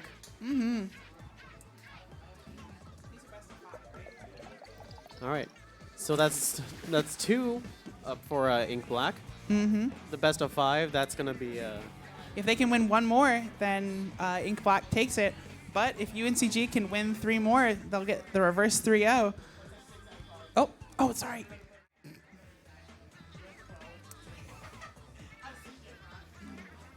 All right. So let's see what the next map mode is going to be. Let's see what the counter pick for Spartan Inc. is going to be. Mm-hmm.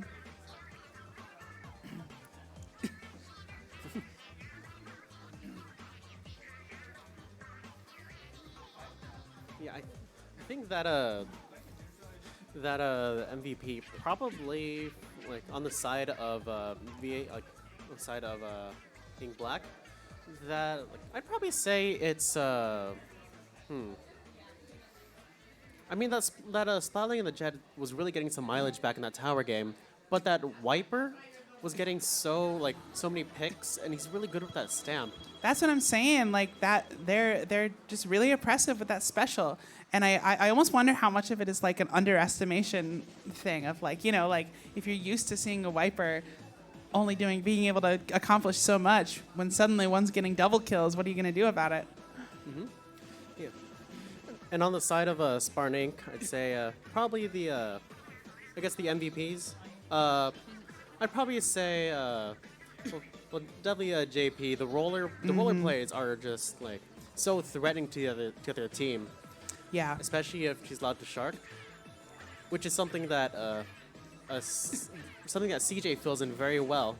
Yeah, absolutely. Because like those two, like especially in like Barracuda, their divs,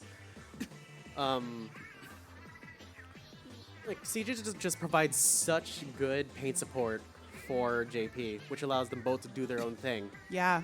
I mean, yeah, I think like, you know, it's very easy when you're watching these games to point to the impact of like the really high kill count aggro type of weapons, but you can never forget like, you know, the power of like a charger or a heavy splatling to apply pressure to an area, and even if they're not getting picks, their mere presence there means something, and that's like creating value for the team just by existing in that space, or like, you know, having a rapid blaster, you know, that's creating area of effect pressure, and so you can never discount that kind of thing. Those are the people who allow the Splatana Wipers and the Splat Rollers to really shine.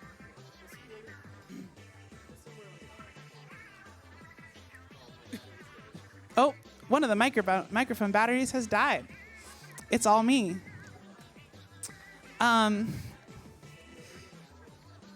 Well, do you guys like Splatoon? It's pretty fun. It's like a pretty good game. No, the map mode is Undertow Spillway Rainmaker. Undertow Spillway is a very tricky map because the spawn area, like the areas around the bases, are pretty open and have a lot of stuff going on. But the area in the middle is very narrow, and there are these two almost like canals on either side that can make it really tricky to maneuver in mid. So some of the neutral game that you see on Undertow is very interesting. Yeah. But the game's getting started, and I am the only commentator for right now. But it's fine. I can do it. We got Tetra Dualies coming out on the side of UNCG, and a ZNF Charger coming out on the side of Ink Black. That's their first Charger that I've seen in this set. Let's see how that changes things. Down one, down two already on the side of Ink Black here. That could definitely make some things happen. Looks like the roll is struggling with a little bit of a lack of paint where it wants it to be. The Tetris Dualies are diving exactly what the Tetris Dualies are supposed to do. They got one pick, and the Reef Slider got another Reef Slider. I have no idea how they even got that pick. That was crazy. And oh my God, are they gonna get a third? Yes, they are. Wow, those Tetra Dualies absolutely lasted a long time. Really created a lot of distraction there. Honestly, it's a shame that UNCG didn't get more mileage out of that push. And ooh, Charger has sniped down the Rainmaker here, stopping that push right in its tracks. Oh, that's another kill from that hammer there. The UNCG is down their roller, but you know, they have two hyper aggressive players now, so that could really make a big difference. They've also got a machine. UNCG once again making things happen. Now really, really quick on the draw here. Going for that checkpoint as soon as they possibly can. But they couldn't quite get it. They're just down to their charger now. Yeah, Ink Black has turned this around, and their Tetra Dualies go down. That's a big deal. Those I'm Tetra finally Dualies alive. Woo! I've got a co-commentator. That Zuka is able to at least help with the pick on the charger. That's a huge amount of value lost. That's 3 down for UNCG, and that's a full wipeout right when they get the checkpoint. You do not want to see that if you're UNCG right now. Yeah, that's a. Charger is going for picks, and the they're Rainmaker's going been killed. They're going for the right, like the route on the right side. It's a little bit risky. Yeah, that's 2 down for Ink Black, so this could be a way for UNCG to get in. That Kraken coming in. And we just keep seeing VCU with those early pushes. They're just so good at getting those early pushes that lets them have to not work as hard. Yeah, that's 2 down on Ink Black. For those watching who are wondering why we talk so much about who's down and who's up, however many people are alive on the field is critical in Splatoon. If it's a 3 versus 4, it makes a huge difference. The double damage from the. Oh my God! How did that sword survive? But they grabbed the checkpoint. Oh my God! That was such a close checkpoint. Absolutely. The hammer's online. Ooh, this could be close. Ooh, how on earth did that even happen? Oh my God! How? I don't understand that. That was crazy. Well, there we have it. Roller surviving things they shouldn't. Absolutely. You know that they do. All right, so we get a push from Ink Black coming in. Booyah Bomb coming in. Oh, that's right gonna on top of that separate Rainmaker. And the Tetra Dualies are riding in. Oh, they are so alone right now. Yeah, this is... Ink Black is struggling to find an opening a little bit. Kraken online. Yeah, Not sure how much just is gonna playing get done. patient with the Rainmaker there, just like not letting Spartan Ink get any but room. that's 3 down for Spartan Ink, so now they might finally have some room. They're going over on the left side. Ooh. All right, they get those counts up. Ooh, and they that's get down. the snipe. Okay, that's 2 down for Ink Black. That means that UNCG could have a chance to get back in as long as they can get themselves coordinated and make this push happen. They've picked up the Rainmaker. I don't really get it, but you know what? Go off. Okay. The hammer's over on the right over there. The hammer's been killed by the Rainmaker. He's got a lot of work to get here. Absolutely. He's got This a is long like ways such to an uphill go. battle right now. And there are 2 specials already ready for Ink Black. Oh, but wait, one of them went down. The crab went down before it could happen. That's huge. And that wiper is really just waiting for them, sealing off that left side. Zukas are out. They're having a hard time. Well, they only have 15 seconds until the Rainmaker explodes. Yeah, they're running low on time. Yeah. They're gonna lose that Rainmaker at some point. All right, But the Rainmaker's Rainmaker been gets lost. picked off before the countdown gets to 0. Not quite, yeah. Yeah. They have See, 2 down. Specials are coming 10 out seconds from left. Ink Black. Ooh, This is looking very dicey for UNCG. definitely difficult. They would have to. But if VCU need a little has bit the of a Rainmaker, miracle. they're just camping it back, and that is the win yeah. for VCU. Can't do much when they start taking it back like that. But good game to both Yeah. teams. Good games to both Spartan Ink sorry. and VCU. Yep, that was. All 3 of those were really intense. Yeah. I get Actually, into it. I'd like maybe like one person from either team to come up to the front. I just want to do like a small interview. Yeah, Yep. we should get Yep. Fist bumps come out. You got Yeah, some good whoever wants- sportsmanship going. get an interview. We're gonna interview you. It's gonna be awesome. One player from each team.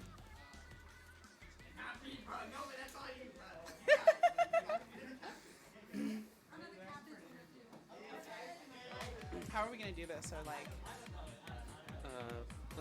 maybe like are we both gonna ask them questions? I guess maybe like their team history and all that. Their role in the team. Hi. Hello.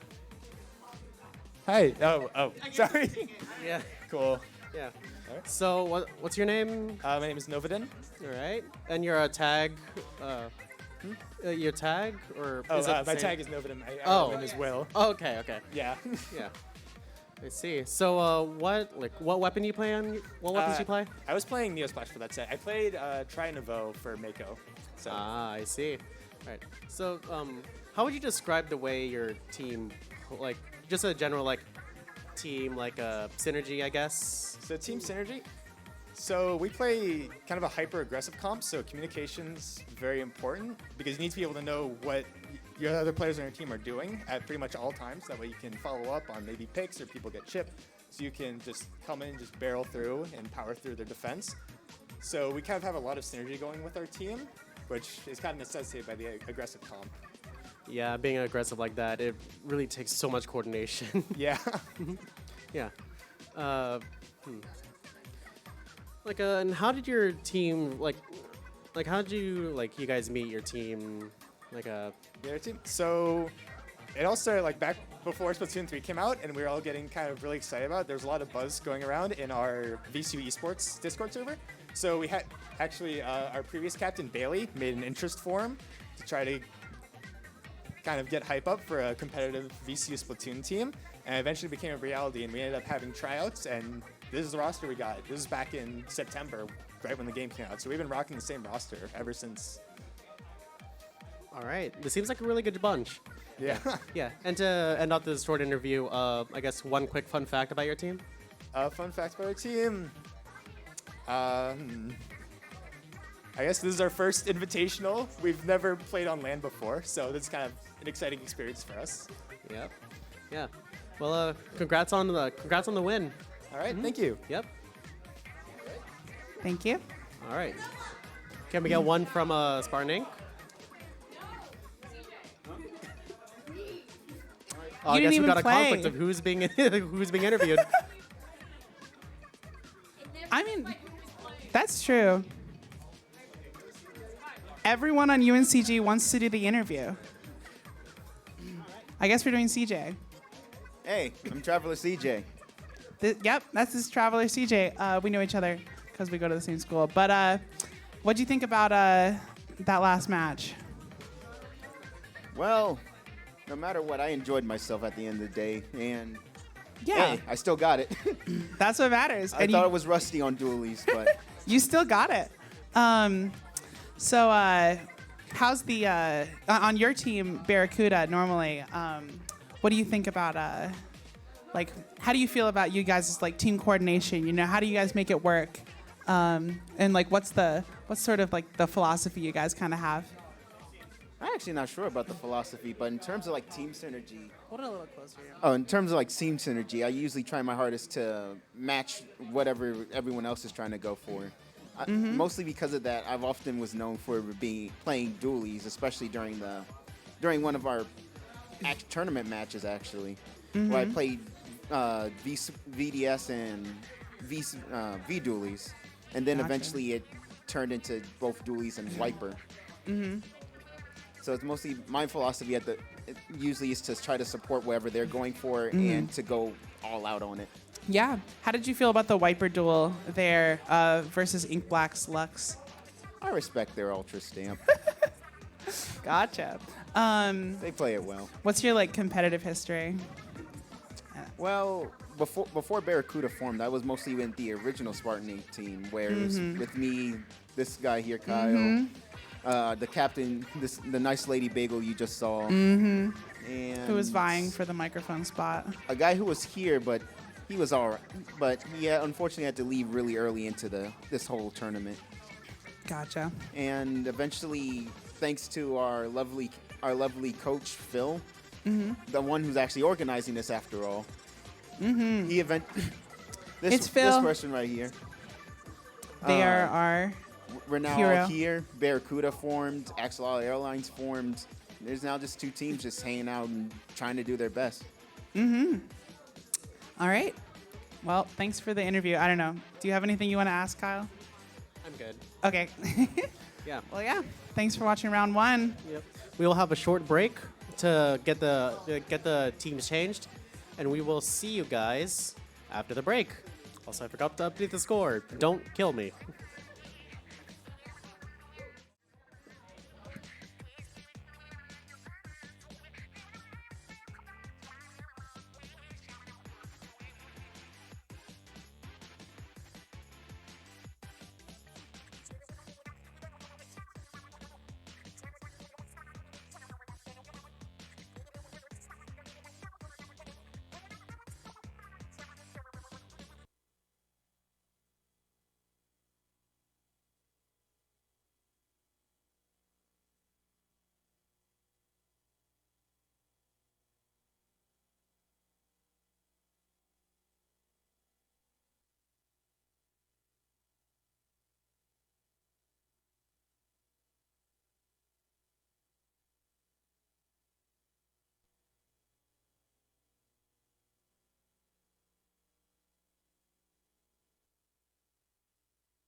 I think it's already. I think it's already up here. Oh, it's already on us? Yeah. All right, and we are back with the match against. Gummies and the 49ers. Oh, you know. And the Niners. They're not the 49ers. Wait, no, this is right. It says. Oh, I don't know how to change that. Guys, we need more tech support. It says Spartan Ink versus Black. How do I change that? Oh, wait. Yeah, you swap them with that.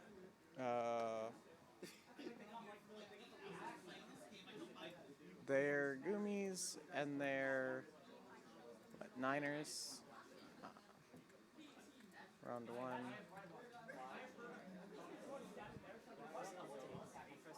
Oh.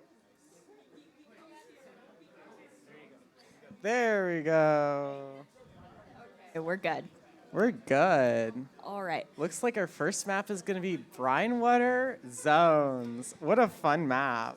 This is going to be really interesting. I know that Niners is a really aggressive team. And I'm not sure how aggressive Gumi is going to be here, but I cannot wait to see this clash between these two teams. Yeah. The Niners were doing pretty well earlier at, we should be looking this way because the camera's this way. Ah, you're probably right. The Niners were doing a pretty good job with Lockout earlier. I believe that's why they chose Brine Water in their last match against Ink Black. That's right. That's right. For that powerful Lockout.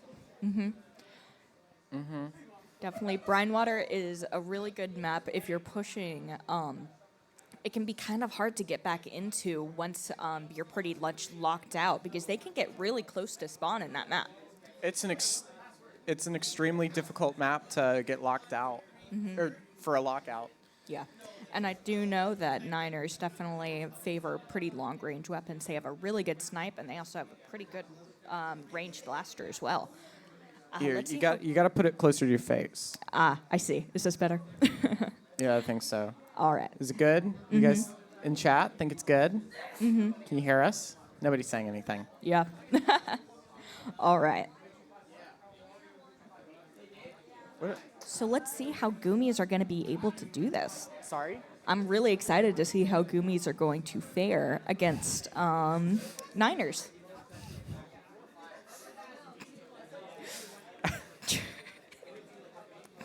I'm sorry. All right. Looks like they're having a little bit of technical difficulty. Safi is telling us we're good. Okay. Thank you, Safi. Thank You've you, been Safi. commentating this whole time. I know who you are. Shout out to Safi. She's actually the real MVP of this whole thing. Yeah, for those who don't know, Safi does a little Cheerleader, pretty much. no, she does a little coaching for Axolotl. Yeah. And she's a real good cheerleader. Yeah. So let's see, Brinewater. We're probably gonna see that pretty brutal. We're gonna see that brutal E-leader? E-leader That's coming right. out on. My brain is melting on the Niners. Uh-huh. And on the Gummies, I do not remember what their comp looks like. Here, it shows what they have on there. Okay. I didn't see too many long-range weapons, so I really wonder how they're going to fare on this map, which is pretty favored to long-range weapons. Well, Explo can be pretty powerful on this Oh, map. that's true. And they- Explo, if you just get 3 shots in there, you already cap zones. It's pretty insane. Yeah, they have a pretty strong pocket Expo on Gummies. So I'd expect to see that. Let's Yeah. see. We could see a lot of interesting picks from here. Gummies has quite the weapon choice. That's right. I wonder if we're going to be seeing... I see that they play... RNG plays Octobrush. I wonder if we're going to see that. If we can see Zipcaster against that snipe, that'd be pretty exciting. Actually, Zipcaster could do a pretty good job keeping them out of the lock. Ooh. All right. All right. Yep. And again, we are seeing that brutal snipe. We're And we seeing are both. We're seeing a lot of range on the side of Goomies. That's right. We're seeing that Explo, and we're seeing that. Ooh, interesting choice with. What is that called again? Ooh, the Nova. Ooh, Nova. a double on Goomies immediately. Nice That snipe. that charger is putting the pressure on. But this isn't capped quite yet. We don't know. Or let's see. They're coming pretty far in. Ooh. Oh, and they're using that zip caster. Let's see if they're going to get able to get that snipe. Going And- for that charger. Oh, so close. They were so low. Oh, but that try Oh, but did they get got a it. pick. They got a pick. Let's see if they're going to be able to cap zone. And ooh, nobody's there. Nice defense from the side of Niners. Niners. Right. Goomies Explos just trying to lay down that rain. Mm-hmm. They're trying to push in, but they can't seem to be able to make it in. Now Wave is holding them back. Almost. A wave and a try. Yeah, they keep on throwing themselves in. Let's see. Ooh, unfortunately, that Octobrush goes down, and they're not. And they're 16 in with 2 down. I don't know if they're going to be able to cap this zone. Especially since it looks like Niners Oh, have they a did crab good on there. job on the Niners have side a of crab. Gumi. Oh, Niners running their crab. Let's see if they can get any power from it. They got Alright, a pick. and with that Explosher and down, that's took most the of zone their back. range. Oh, we see that Zipcaster, Ooh, and that nice Zipcaster is pick. dead. All right, and That's- 2 down. Let's see. That splash is really putting a dent in Goomies. Yeah, that Explo is getting real pushed back by that Charger there, who's just making such a big impact. Ooh, but let's see if they're going to be able. It doesn't look. Let's see. Ooh. But they still have those points that they need to make up. So Gumi still does have a fighting chance in this. And they only have 9 points left if they retake the zone again. Yeah. That Octobrush going for a sneaky flank. Let's see how Let's it see how goes. this goes. Ooh, And it looks like Jet did not go well. see them. We're seeing the rain though. Will it be Rain. enough to paint? Oh, but 5 No? seconds left. Let's see. 2, 1. Oh. And it looks like it's going 1 point to the side of Niners. Indeed. 3, 2, 1. That was a good game from the side of Niners and Gumi there. Indeed. Niners definitely had that good aggression that I like to see from them. That E-leader was just bringing the pain, and Definitely. They were the splash was doing was doing really well too. Mm-hmm. He was getting pick after pick. Yes.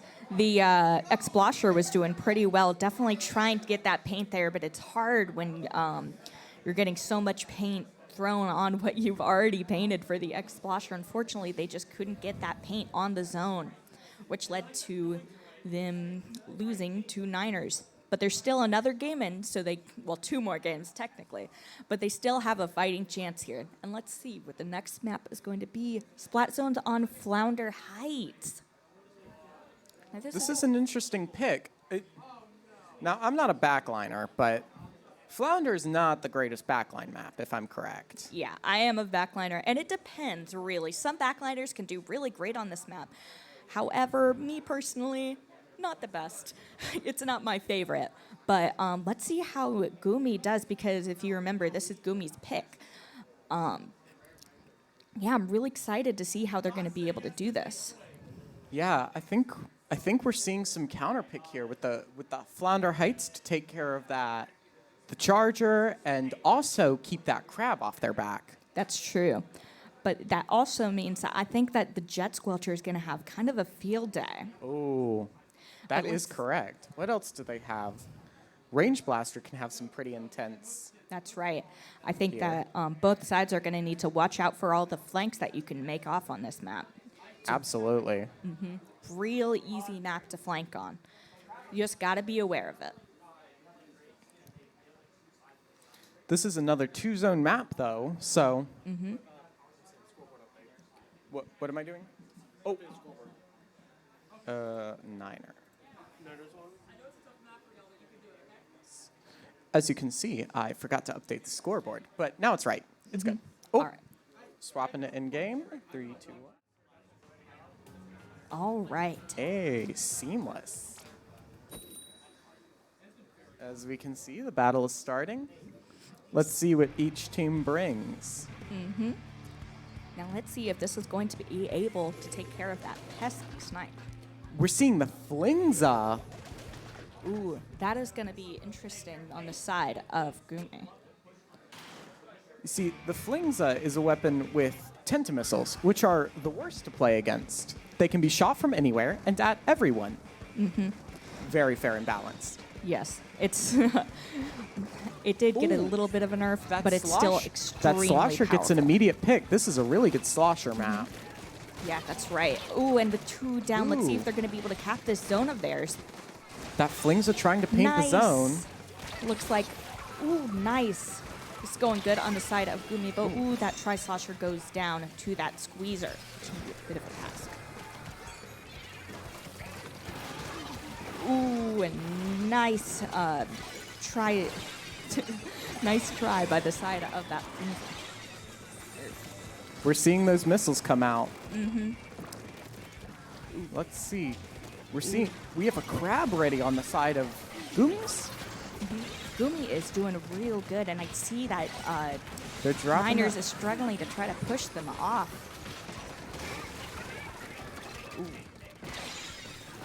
All right. Oh, and That Flings is Flingza. just trying to paint the map, trying to keep it Ooh, in let's there. see. Oh, that was an unfortunate miss. All right. Oh, and a wipeout. Ooh. This is going to be huge in the favor of Niners. We'll They see can be how. real good aggressors. Let's see how they are, if they're able to keep Gumi back. And they have that 56 point ahead difference. But ooh, those Tina missiles.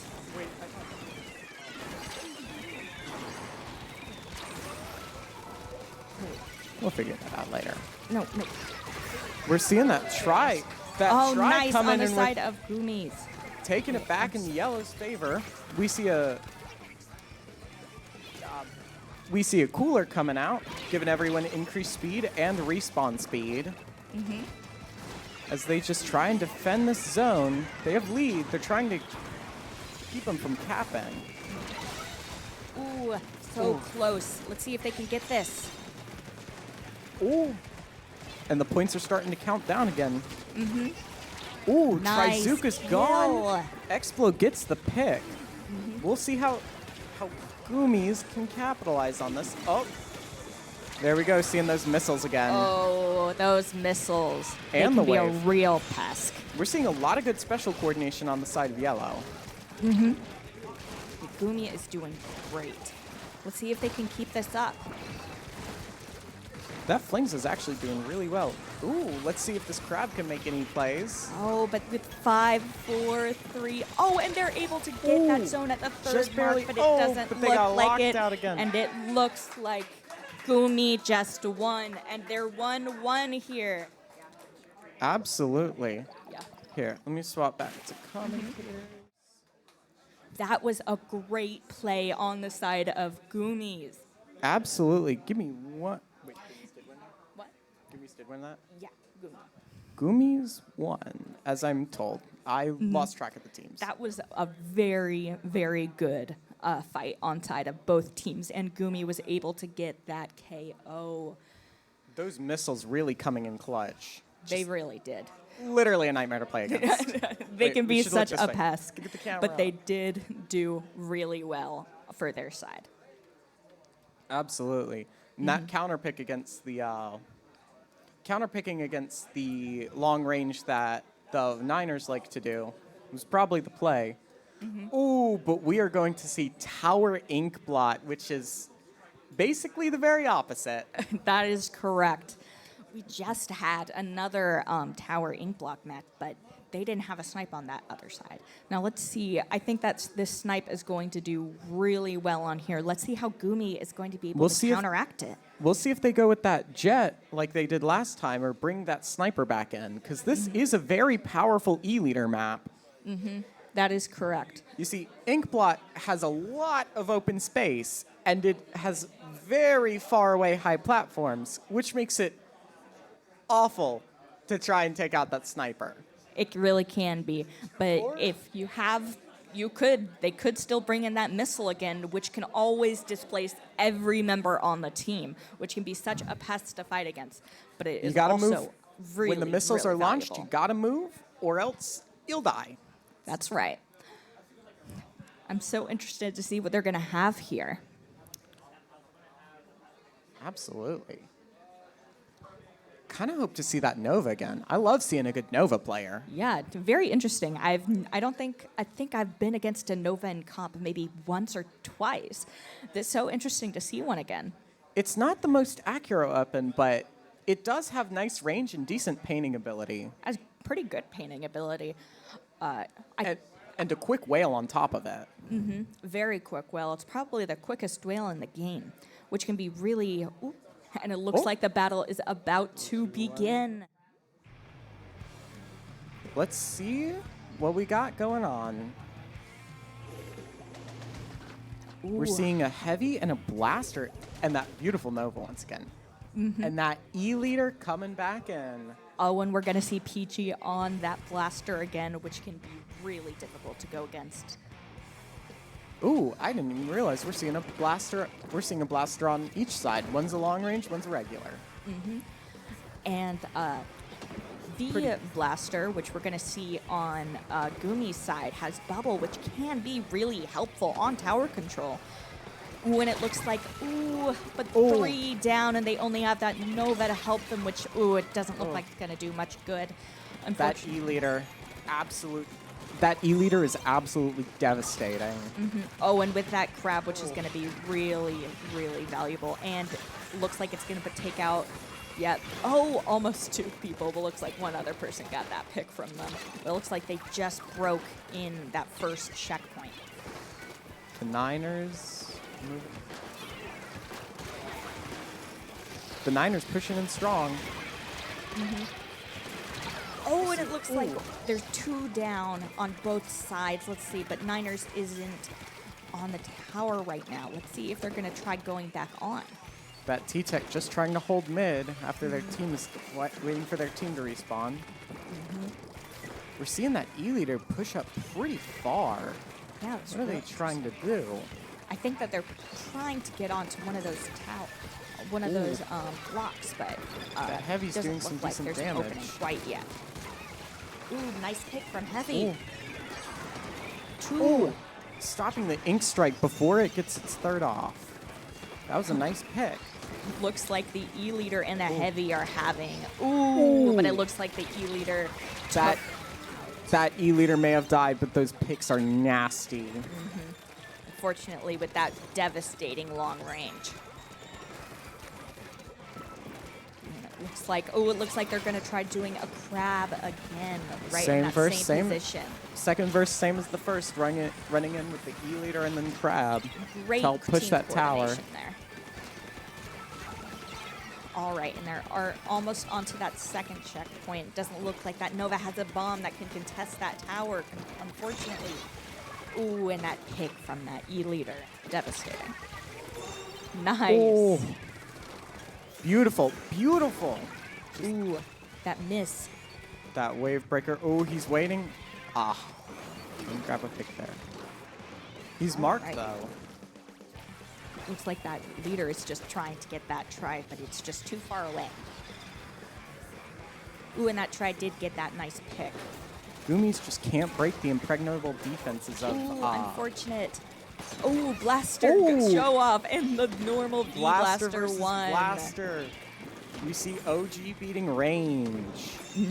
Oh, and it looks like Gumi is going onto the tower, but doesn't look like that's going to be Gumi's short. just getting their first push. Oh, in the and they're game. going Let's in see, again. Let's see if they can capitalize on any of the synergy they've had up until now. They're going to have to go up into the second checkpoint to get higher than Niners. Ooh, that but tech with going for a 3 sneaky down. flank. Oh, and it looks like they're going to die at that jump, unfortunately. Bubble over there, trying to farm for jumps. Almost had that jump, but just was blocked by that block. Oh, and it looks like Gumis Niners has a is trying crab to ready. go We'll see if they can... A crab and a wave breaker. We'll see if they can use this to stop the current forward momentum. to stop the forward momentum of 49ers. And they're going pretty far into their base, and looks like they have map control of their base. Ooh, and with 2 picks already. And with that tri-strike, that's going to be allowing it's going to be allowing Niners to just push up farther as their tower gets more and more points. One thing I'm really noticing about the 49ers is their beautiful paint. They just have tons. That is very right. And Especially combining I was that going to with say they their only aggressive. have 2 real painters on their team, but they are just killing it. Doing a great job, and they just won that game, which makes it 2-1. Did I do it right? Yep. We look good. I know. I'm doing my best. But that is a great game from both teams. Dabbing on the haters. Me too. For real, for real. Good game from both teams, but Niners did manage to get that win. Some great plays again from that Charger. Really devastating. And I loved that Blaster v Blaster in that game there, with the V Blaster just managing to get that blaster from its flank. That range blaster, it's got the slower attack speed, but with all the hits that the Niners are pulling off, I was kind of expecting it to hit. Yeah, it's real interesting to see that, because just seeing that range blaster behind, very fun. But yeah. Okay, I did update the thingy. Did indeed. All right, good game from both teams. Safi is in chat complaining about the dab. We love you, Safi. Can the music be heard? Someone play Bear With Me. She loves that song.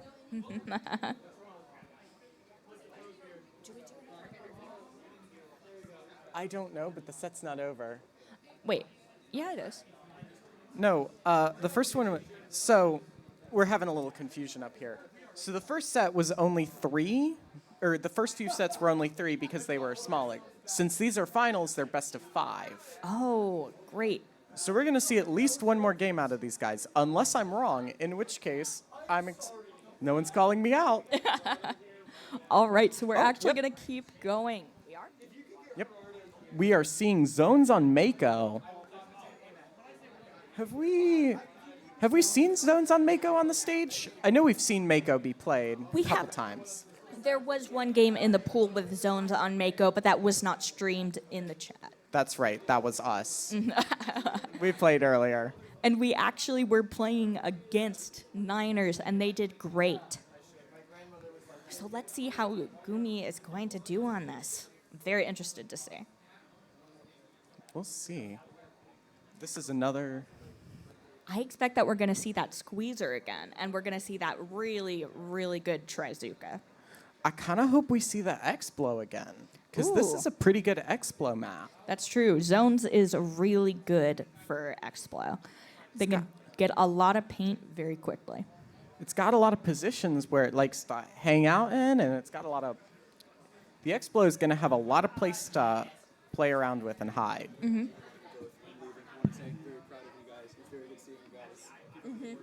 Bye, Rad. Get out of our Rad. shot. Thank you for being right in front of our camera, Rad. Okay. Everyone say boo, Rad. Boo, Rad.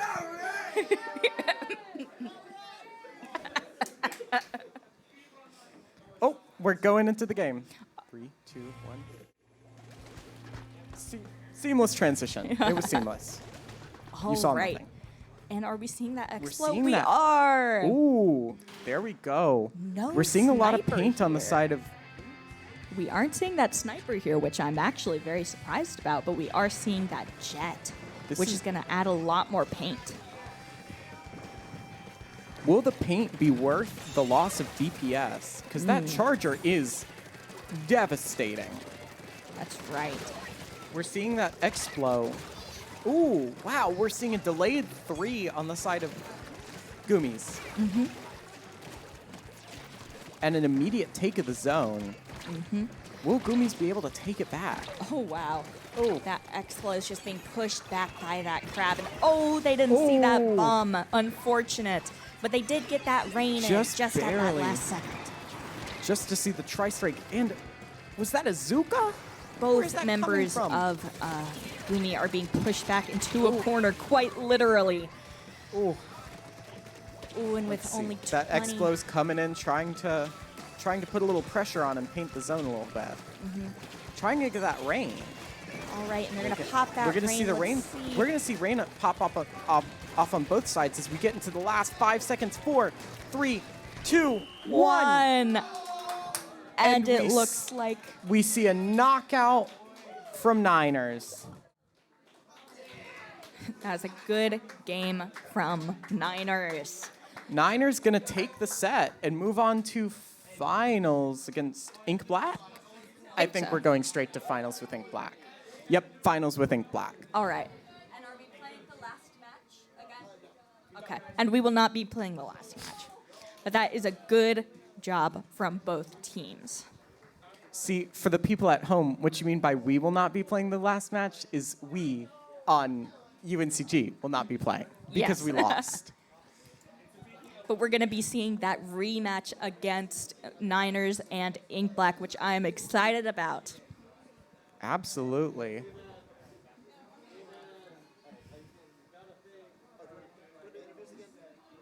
Do we want to do interviews? Yeah. Interviews, one member from both teams. Yeah, sure. Bring the whole Sure. team. Go ahead. Entertainment. Entertainment.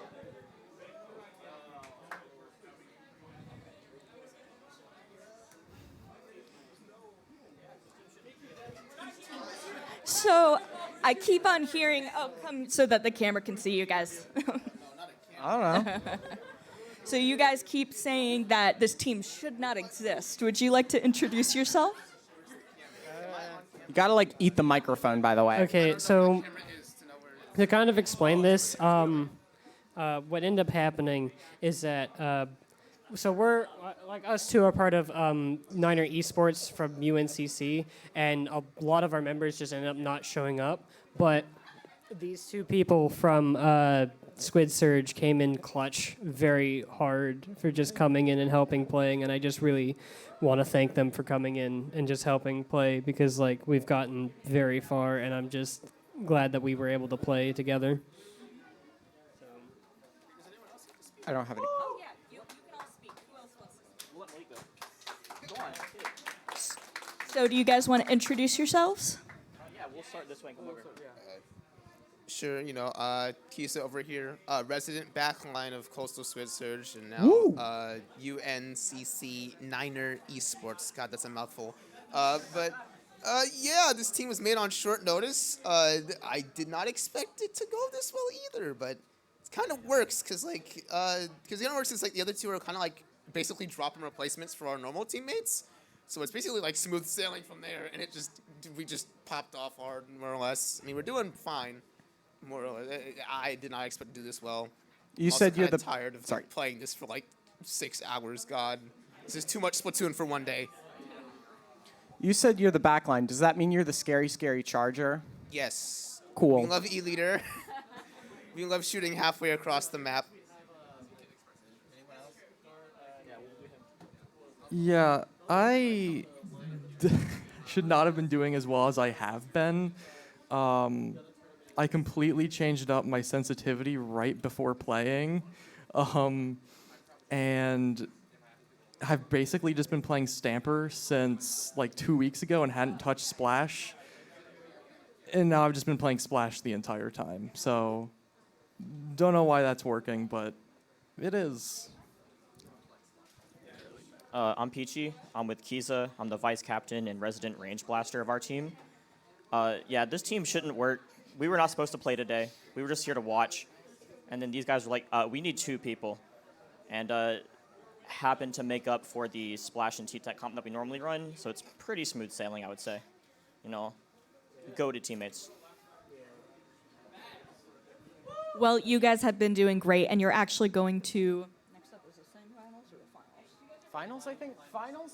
you guys are just from this like makeshift team. You're already going to the finals, and that is really incredible. How do you So- guys feel about fighting Ink Black again? Scared. Very scared. Yeah, we're scared of Ink Black. Our team is Div 5, they're Div 4, and we got to fight a Div 1 team who is in beta bracket of low ink. So, yeah, I'm scared. Yeah.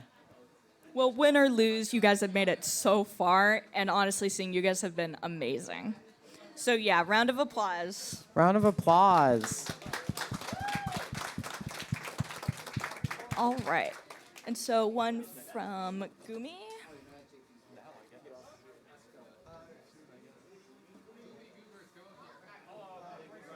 Oh yeah, Hello.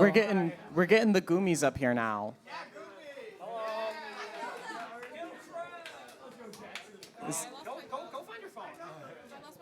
Go find your phone. Do you want to tell everyone what my phone looks like so they can find it for me? Oh, yeah. What does your phone look like? Blue phone, pink sparkly case with a Pokemon card inside. We're missing a blue phone with a pink sparkly case and a Pokemon card inside. If anyone wants to find it. Yeah, if you find it, just bring it up here. If you find it, you'll be my best friend forever. You'll be their best friend forever. They said it. It's legally binding because it's on a Twitch stream. Oh. All right. Wait, let me. Yeah, interview. You guys both. Yeah. All right, cool. We'll interview you both. All right, so you guys want to introduce yourselves? All right. Hi, I'm RNG. I'd say I'm the main. I'm the splash main of the four of us, I guess. But I also play. Yeah, I. What do you mean? I played it like all the time, except for that one match where I didn't. But. Oh yeah, you haven't played. I literally have been. That's like the only weapon I played. It's called. Yeah. So yeah, that's what I'm doing. It's pretty fun. I don't like playing Splash though. Kind of sucks. Yeah. You're in bucket prison. Cry about it. I mean, it's that or like you play Octobrush. But Octo's fun though.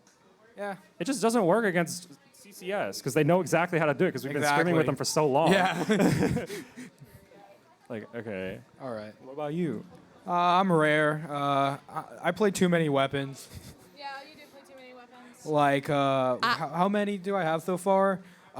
Both pros, Tri-Stringer, Fling the, Explo, Heavy Splatling, Dynamo, a little bit of N-Zap. Okay, we get the idea. Yeah. I play too many weapons. We shouldn't let you play ends up. You're really bad at it. You went 2-7 today. You know what? You're just jealous of my skill.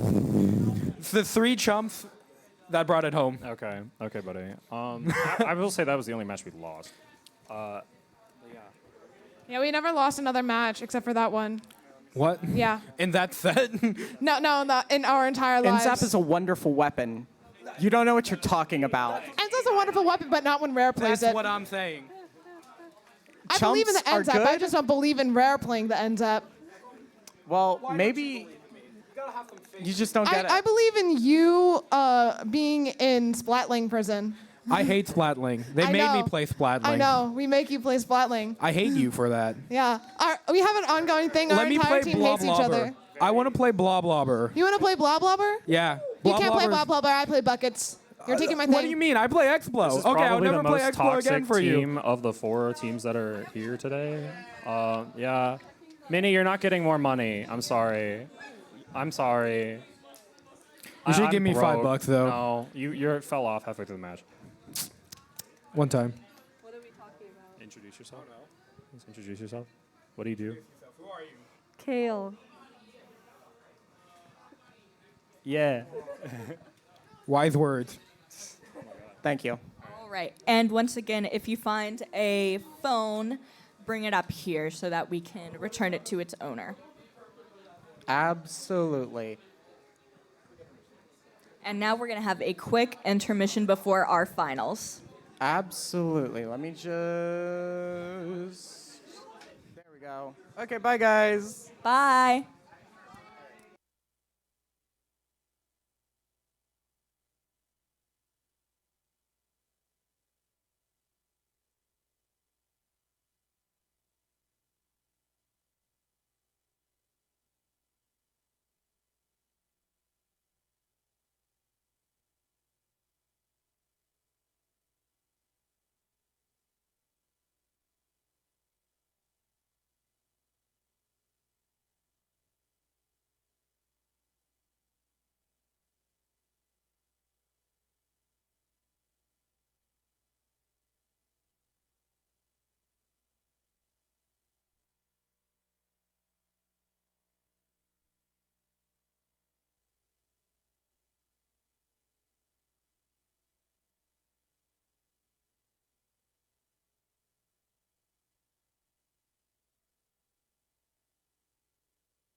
Hello, everybody. We are back. Can I have everyone's in the Can I have everyone in the arena's attention for a brief moment? Hey there. So I am Phil. I've been the head TO for all of this today. I want to thank everyone for coming out, and it has been honestly an amazing experience and far better than I could have imagined. So in a second, we're going to have the final matches, which will be one more best of 5 to close us off for the night.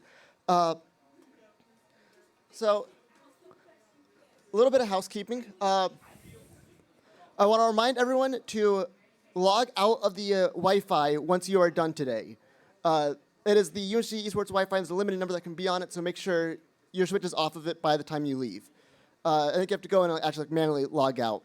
So, secondly, the UNCG Splatoon teams, or some of us at least, are going to go to the Round 1 arcade in the Four Seasons Mall afterwards. You guys are welcome to join. It will be a fun little after party. But, all right, and now I have one more big announcement. So, today, while I was watching the matches, the club president informed me that she was so impressed by the turnout for this event and for just in general how it went that we have been confirmed for another Splatoon LAN next year. And not only do we have another LAN, they have promised us proper catering money, so we'll have food. So I hope to see all of you guys back out here next year and for another year of exciting Splatoon. All right. Now I will pass it over to our lovely commentators to take us into our finals. Yes, Phil could not have said it any better. The turnout for this LAN has just been amazing, and there's been so many great players that have come out. So many great moments, so much great teamwork, sportsmanship. It's been amazing to see all of this tonight. Not only that, but this has also just been fairly fun, honestly. I've had a lot of fun just watching the games. Y'all played well. Well done. Yes, this has definitely been a fun experience, and I definitely do hope to see all of you guys next year when we have this again. Mm-hmm. All right, so going into our final match of the night, it's going to be VCU Ink Black versus the combo team of UNC Charlotte Niners and Coastal Carolina University Squid Surge. Now, if I remember correctly, Coastal Niners was actually kind of as they said, shouldn't have really existed. It was like a hodgepodge team. But to see them get all the way up into finals, that's impressive. Yes, that has definitely been very impressive, and they have so many great players on their team, and it's been so fun seeing all of them play, and this has just been a great night. Mm-hmm. Honestly, as I said before, this has just been a really fun night. I've had a lot of fun being here, and I'm sure everyone else can agree. Very much so, Josh, very much so. And by the way, if we haven't introduced ourselves already, my name is Beard, and this is Esper over here. Esper, Josh, whatever. Josh. I don't really mind. My other name is Aiden. All right. It should take we seem to be having a few technical difficulties within the other computers, so it will take a little bit. In the meantime, it seems like the map is going to be Splat Zone's Hagglefish. Beard, what do you think about that map? Splat Zone's Hagglefish, yeah. So it's a pretty flat map overall, and like it does have some interesting flank routes that players are able to take, but and the zone is like ever so slightly higher than like the court area, so whoever can take the zone first will definitely have kind of an advantage in pushing the other team back into their spawn area, essentially. That certainly is the case. Most times during Hagglefish, pushes never really stop at the zone. They always go a little bit past zone and into the enemy's court area, and then they normally stop right before the ramp. But sometimes they can go further, but if they go further, it can be a little bit shaky. That only really happens if you're really crushing it. But who knows? You might just see that today. Yes, and these two teams are really amazing, have really amazing players, and it'll definitely be interesting to see what comps that we could have tonight. What comps do you think we could see out of both teams? Well, let's see. So we have Ink Black and we have Niners, correct? Yes. So let me think. Correct me if I'm wrong, but this is a team that does run a. This team does run a CJet, correct? Which team? Ink Black? I believe so. Yes. Okay. So we haven't really seen too many inkjet. I almost said inkjets. CJets. We haven't seen too many CJets just in general within the wider community. So it's interesting to see a CJet here. I'm wondering if they do pick it up here. If they do, that's going to be an interesting choice due to the fact that they basically need to pick between leader or a CJet. So that decision is going to ultimately come down to what that individual player feels more comfortable with.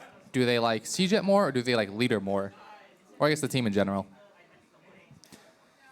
Yeah, and Ink Black also has a, I believe, an Octobrush player. Is that correct? I'm pretty sure. They have a Carbon Deco. Oh, that's right. Yes, Carbon Deco. We have seen that from Ink Black, and that player has been really doing well tonight, and it'll be fun to see what kind of plays that they can make for their team. To be honest, that Carbon Deco player reminds me of our very own Kyle and JP, if I'm, yeah. Yes, Cleone, I see you over there. Got a little hey from the JP and a little death stare from Kyle. I am calling them out. I am being waved at by our lovely players JP and Khan over on this side of the room. Mm-hmm. It's just been a great night tonight, and oh, there's something very important I need to say to the chat. None of y'all can see this because they never come up here. Well, actually, no, they might have. But someone over at camera 8 has an octopus on their head. yes, and we can switch to that camera right now. And you can see over on the right side of the screen. Smile and wave. Smile and wave. It's Camera's the over camera there. over there. Camera over that side. Yep. Yes, there is. Now you an know. octopus. It's all the way over there. Smile and wave. Hi there.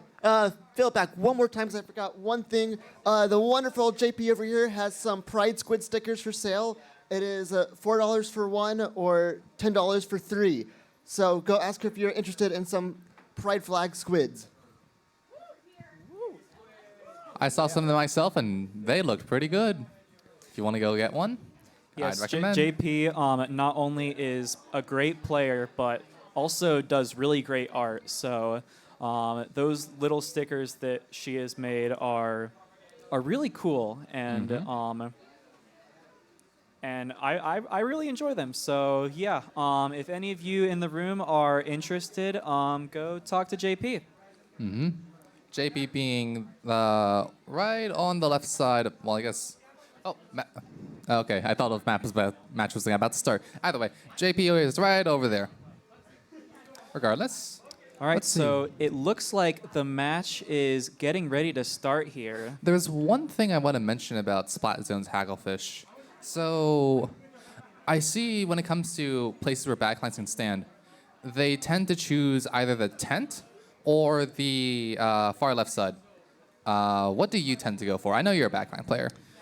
What I tend to go for, I usually tend to sort of go in between because the tent is useful because because you have clear view of the right side and the flank over there. But the left side is also very useful because it has it's closer to mid and you can reach more. As a Zekofin charger main myself, I can reach into mid a bit better from standing on that left side. Mm-hmm. And also, not to mention, that left flank, people are always trying to come at you from that side. Yeah, I tend to stand on the tent area as a leader player, at the very least on like splat zones. Mainly because when I was on my team, they wanted me to keep an eye on the right flank, and they didn't want me to worry about the left flank. And I was overall going to be fine there. They didn't have to worry about me. I could worry about them worry free, and it was all fine. I am wondering, though, there's always a big question when it comes to Hagglefish. How do you push through zone? And it seems like that's going to be a question our two teams are going to have to answer. We'll see how they do. Yep, we'll see, right? All right, game 1 of finals, Hagglefish zones. Let's see what happens here. We do see an exploit and a squeezer, and we also see that E-leader scope. Yes, we see the leader paired with a wiper on the side of Ink Black. What I'm noticing, though, is that Splash is running a full QR I'm going to die build. And that's interesting, considering a lot of Splashes tend to go for not dying and trying to go for crab spam. So I'm wondering how this is going to work out.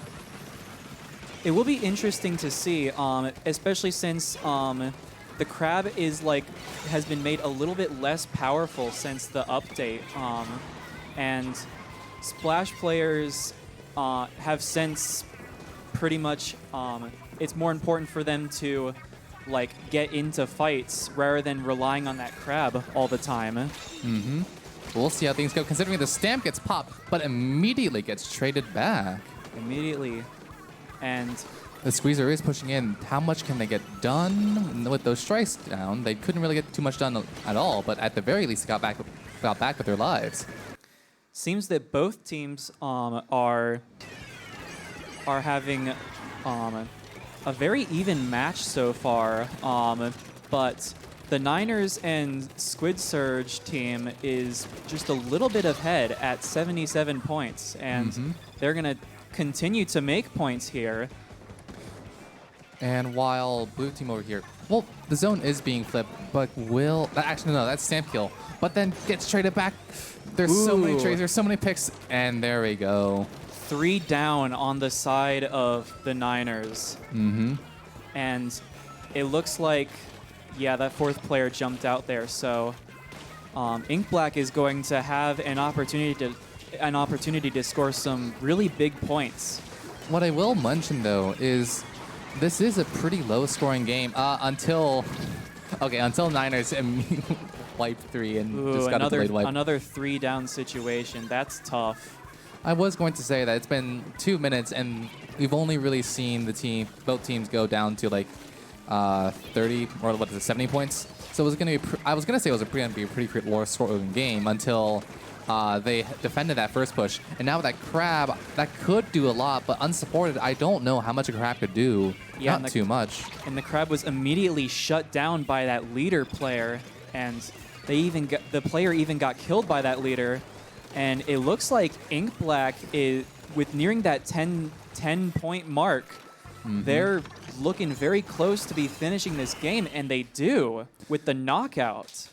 Well done. I was wondering if the squeezer would be able to get something done. They flanked, but the moment we saw the leader turn the corner over there, I noticed there were 2 mines, and no, that squeezer was not getting anything done at all. Yeah, that was well done. Yeah, well done on the side of Ink Black as they score the first point of this awesome finals set. All right. Now, as we get the teams deciding their counter picks, we will see. I do want to ask, though. So, I mentioned before, I posited the question of how both teams are going to push past mid, because that was a problem. I want to ask, how do you think each team answered that? And how do you think it was how effective do you think their answers were? Or was it even a problem at all? I think that both teams had really good special coordination in order to break mid, especially with VCU Black. They use specials really well, especially with like. And another thing they did was they shut out the crab numerous times during that match. The crab is a really important special, but shutting the crab out, leaves a huge dent essentially in UNCC's offense. Yeah, most teams rely on their crab to go in, so that's why they tend to run double crab. But if you only have one crab and you're relying on that to come in or to go in, that is a weakness you have to accept and play around.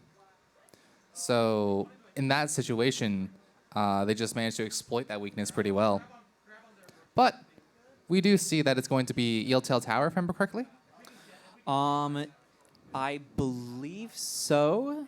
We're about to see. Yeah, we're about to see. Now let's see. It is Eeltail Tower. Right. Yes, Eeltail Tower. So this map, Eeltail Alley is a very interesting map just because of how narrow it is. Mm-hmm. I am kind of liking the blaster pick. It does look like. I am wondering though if their comp might be hurting a little bit on paint, but if they play their cards right, it should be fine. That blaster leader combination from UNCC Niners has been really good all throughout the night, and especially with how when Coastal Squid Surge is actually playing with their full team and that blaster leader combo is there. They've been making some really great plays with that all throughout this CCA season. And it looks like that combo is going to help right here as the Niners took the first checkpoint and are looking to take the second. I do want to point out that the Niners, it is really important to get your leaders and your crabs over on that top left area on their snipe, because if you control that, you deny the enemy from setting up on top left, and that is a very key area to set up for whenever you're trying to take tower. So by denying that area, by having a crab or a leader up there, you make it so much harder for the enemy to push back on you. And that was very smart.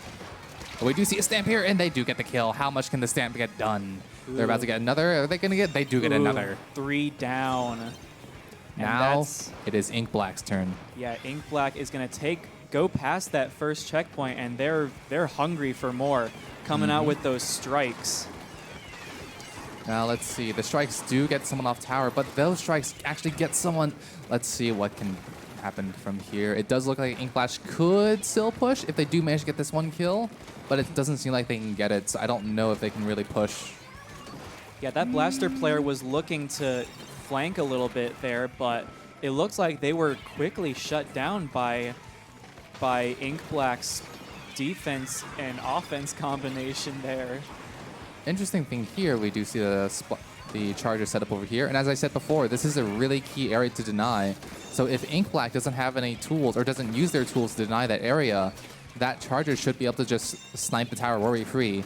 As I say that though, the Splatoon is trying to make the charger really annoyed because, oh my gosh, torpedoes are absolutely annoying. Wow, that is a full wipeout, and that immediately crushes Ink Black's push. Mm-hmm. And the Niners are able to push right back up to mid. They basically said, you had your fun, now it's our turn. Yes. And with those strikes, the Niners are hoping to keep that momentum up as they are hoping to take that second checkpoint, but it looks like they're stopped with another wipeout in the game. So many wipeouts, so many delayed wipes, so many normal wipes. So interesting, such an interesting game. This is looking like a very back and forth game, but instead of like it being stalled in mid, both teams are like making really great pushes on each other. Mm-hmm. They got trapped by the strike. Sad. And they got shut down, but they're not over yet as Novaden is looking to keep that tower moving. Mm-hmm. And do they get more points? They are getting some more points, but how many more points can they get through? And more importantly, can they break through this check? If they do, that's really valuable. If they don't, it's okay. Ooh, and it's looking like they're close, but they might be able to. With only one alive, and the Charger gets a collateral. They get a kebab. The Charger gets the double kill and the wipeout. Did they get a quad? Did the Charger just get a quad? They might have. That was a really astonishing play from Kiza. Well done. Now let's see.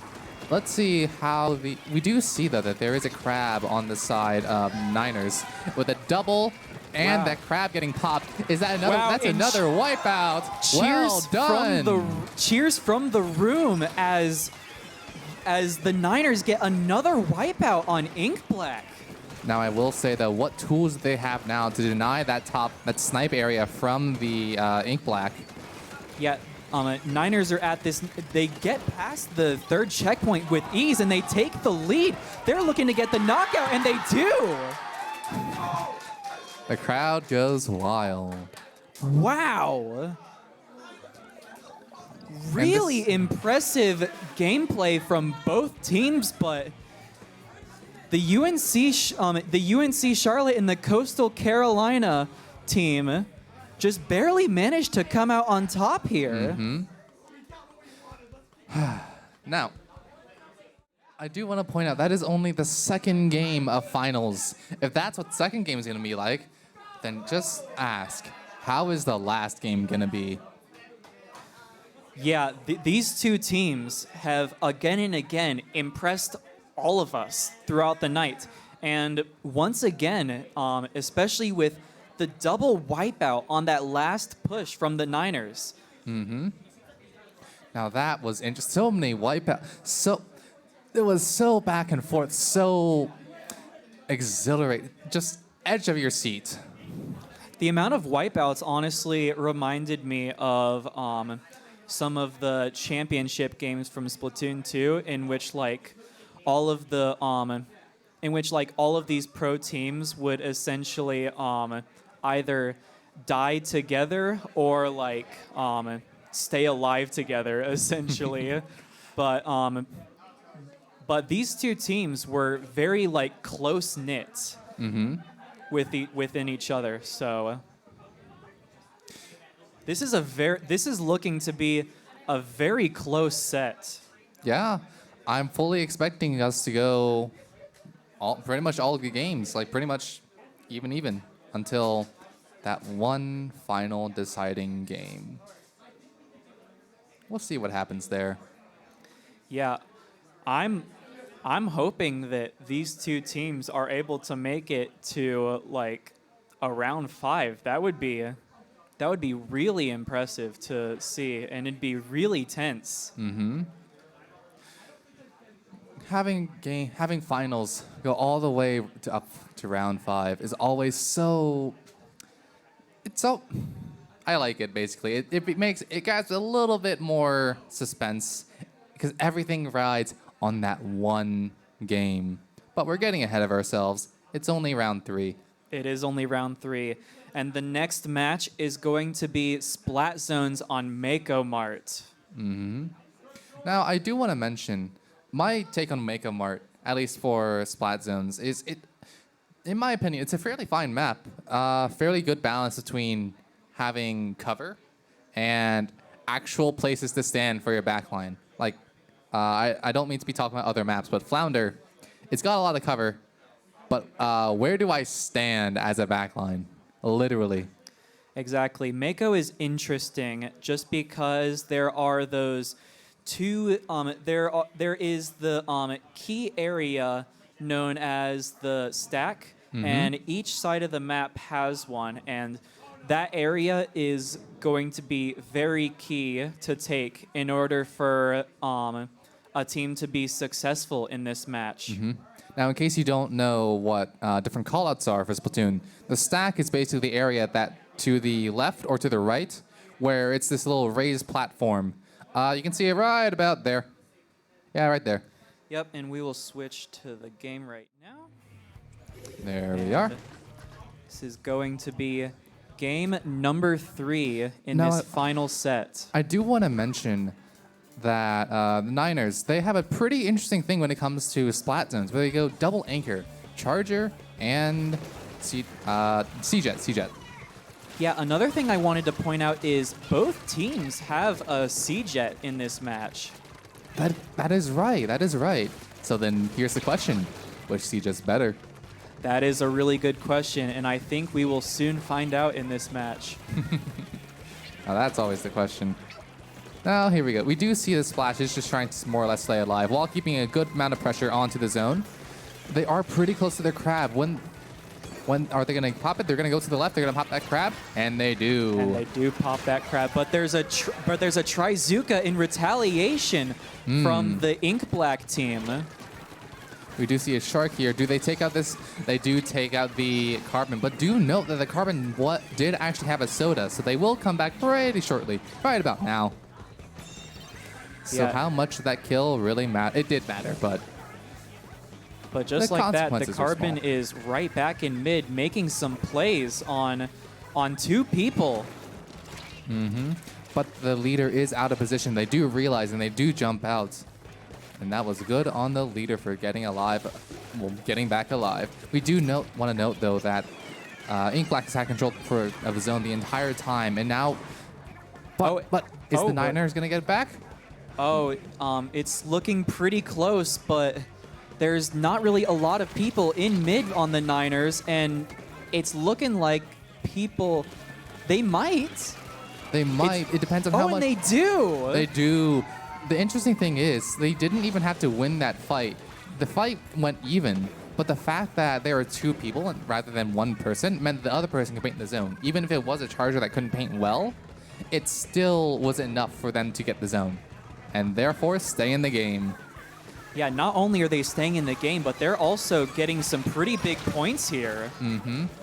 But how long can they hold the zone?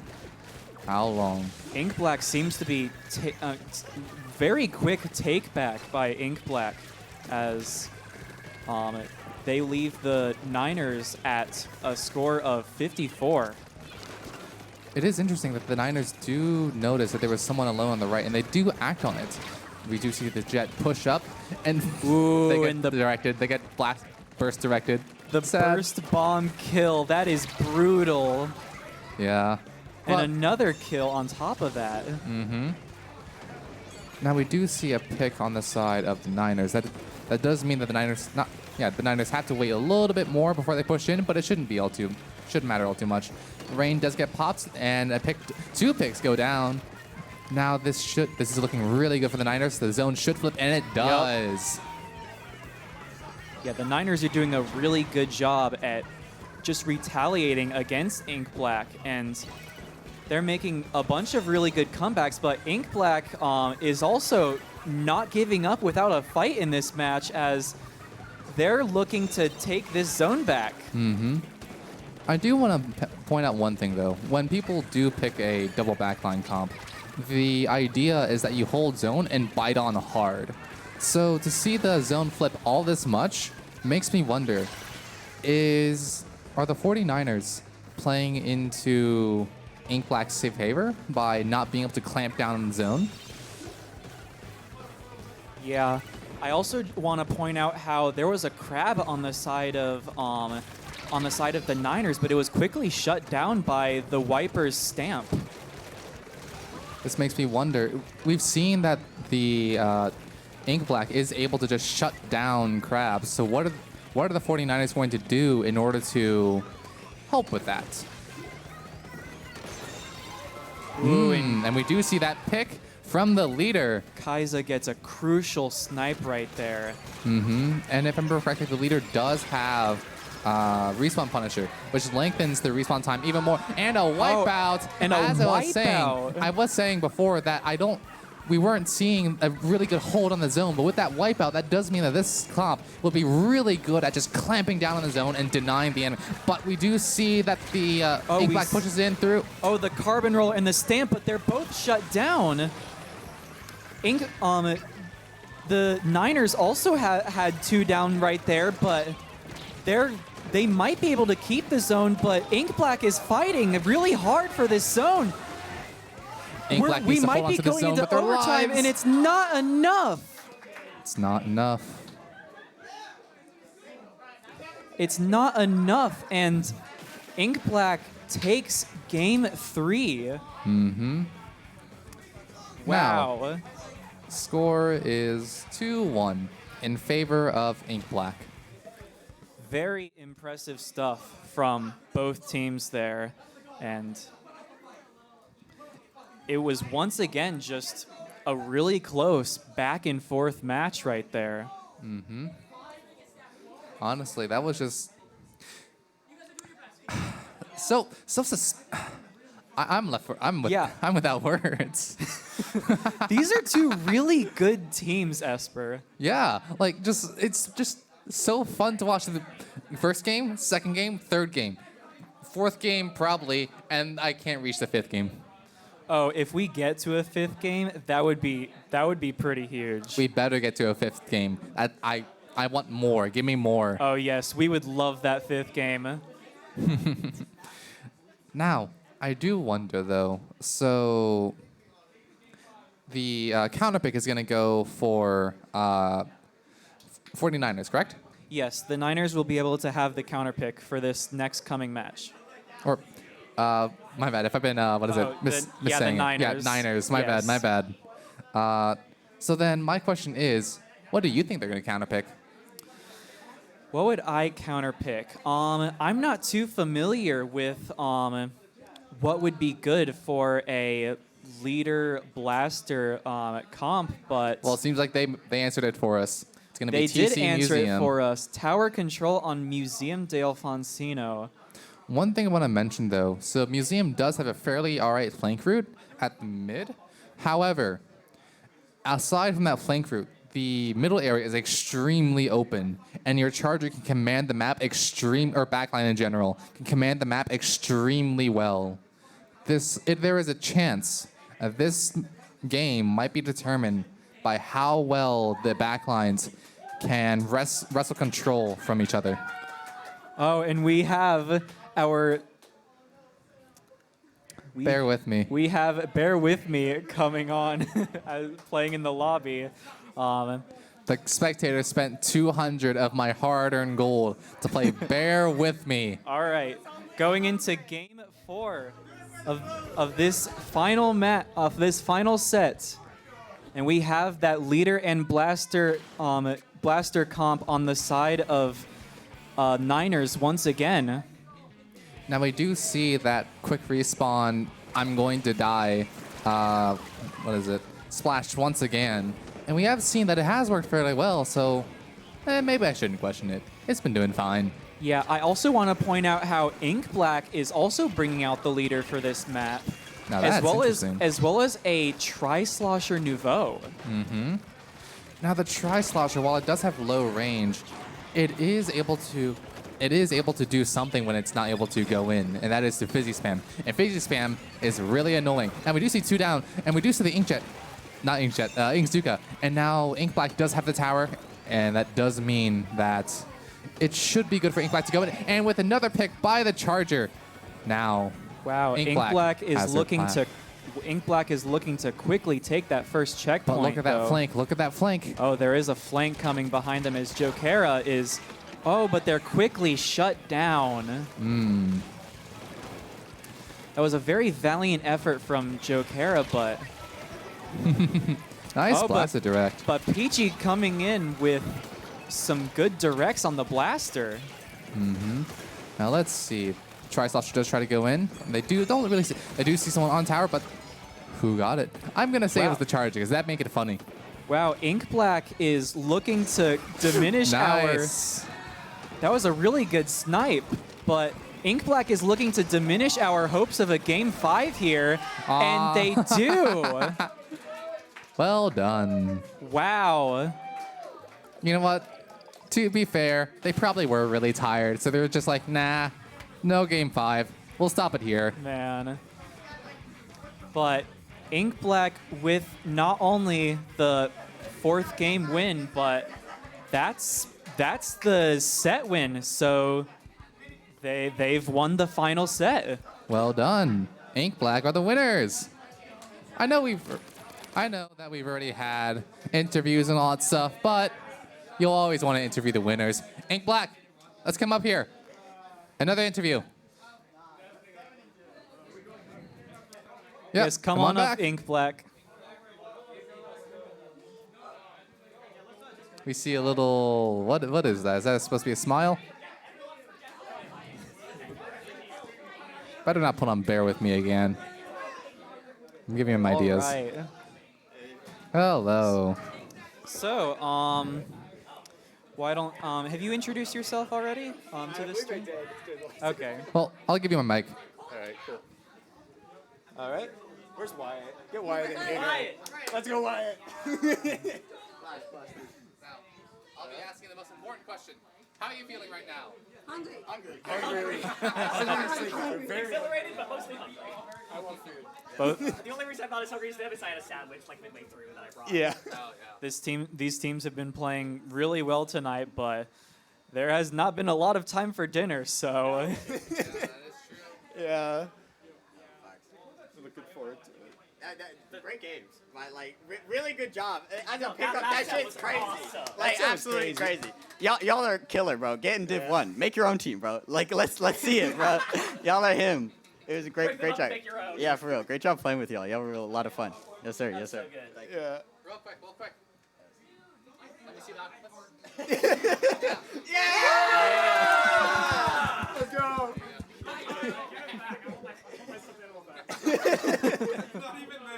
It's mine. I'm not even kidding. It was not even theirs. We can settle colors later. But we have our prizes for the event being handed out as they are specialized cases with little inkling and octoling little designs on switch boxes. So It's so lit. Dude, it's so fucking cool. here, why don't you guys hold them up for the stream to see. Very, very cool prizes, and they're well deserved for such a really, really great team here.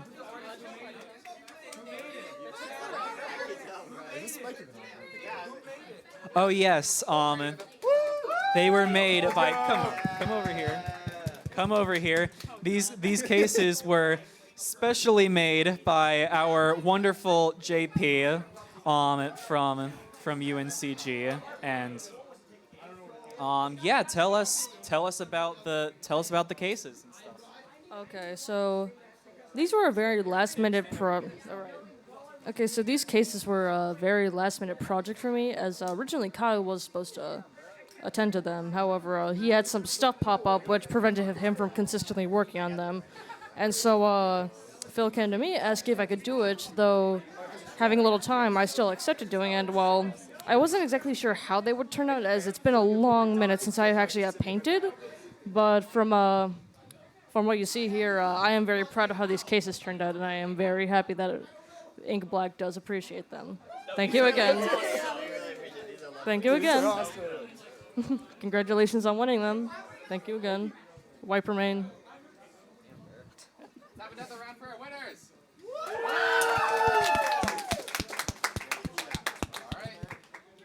All right. All right, I want to give one more big last thanks for everyone for showing it up. And can we actually hear it one more time for all of our teams today? You all played so wonderfully, and I'm glad you all made it here.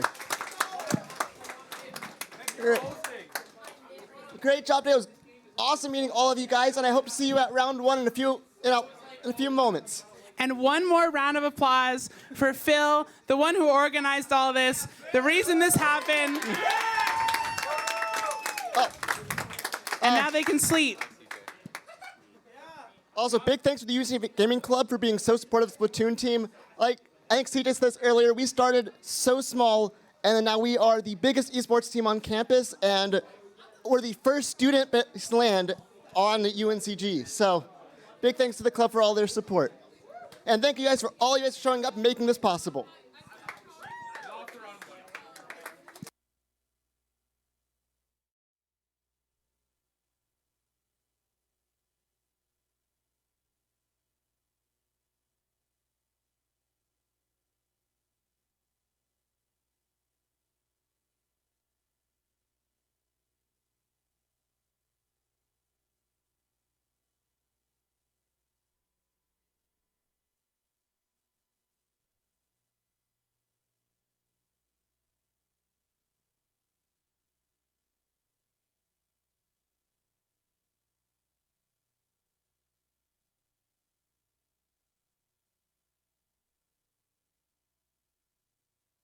One final reminder, make sure to get your dock from whatever station you put it at.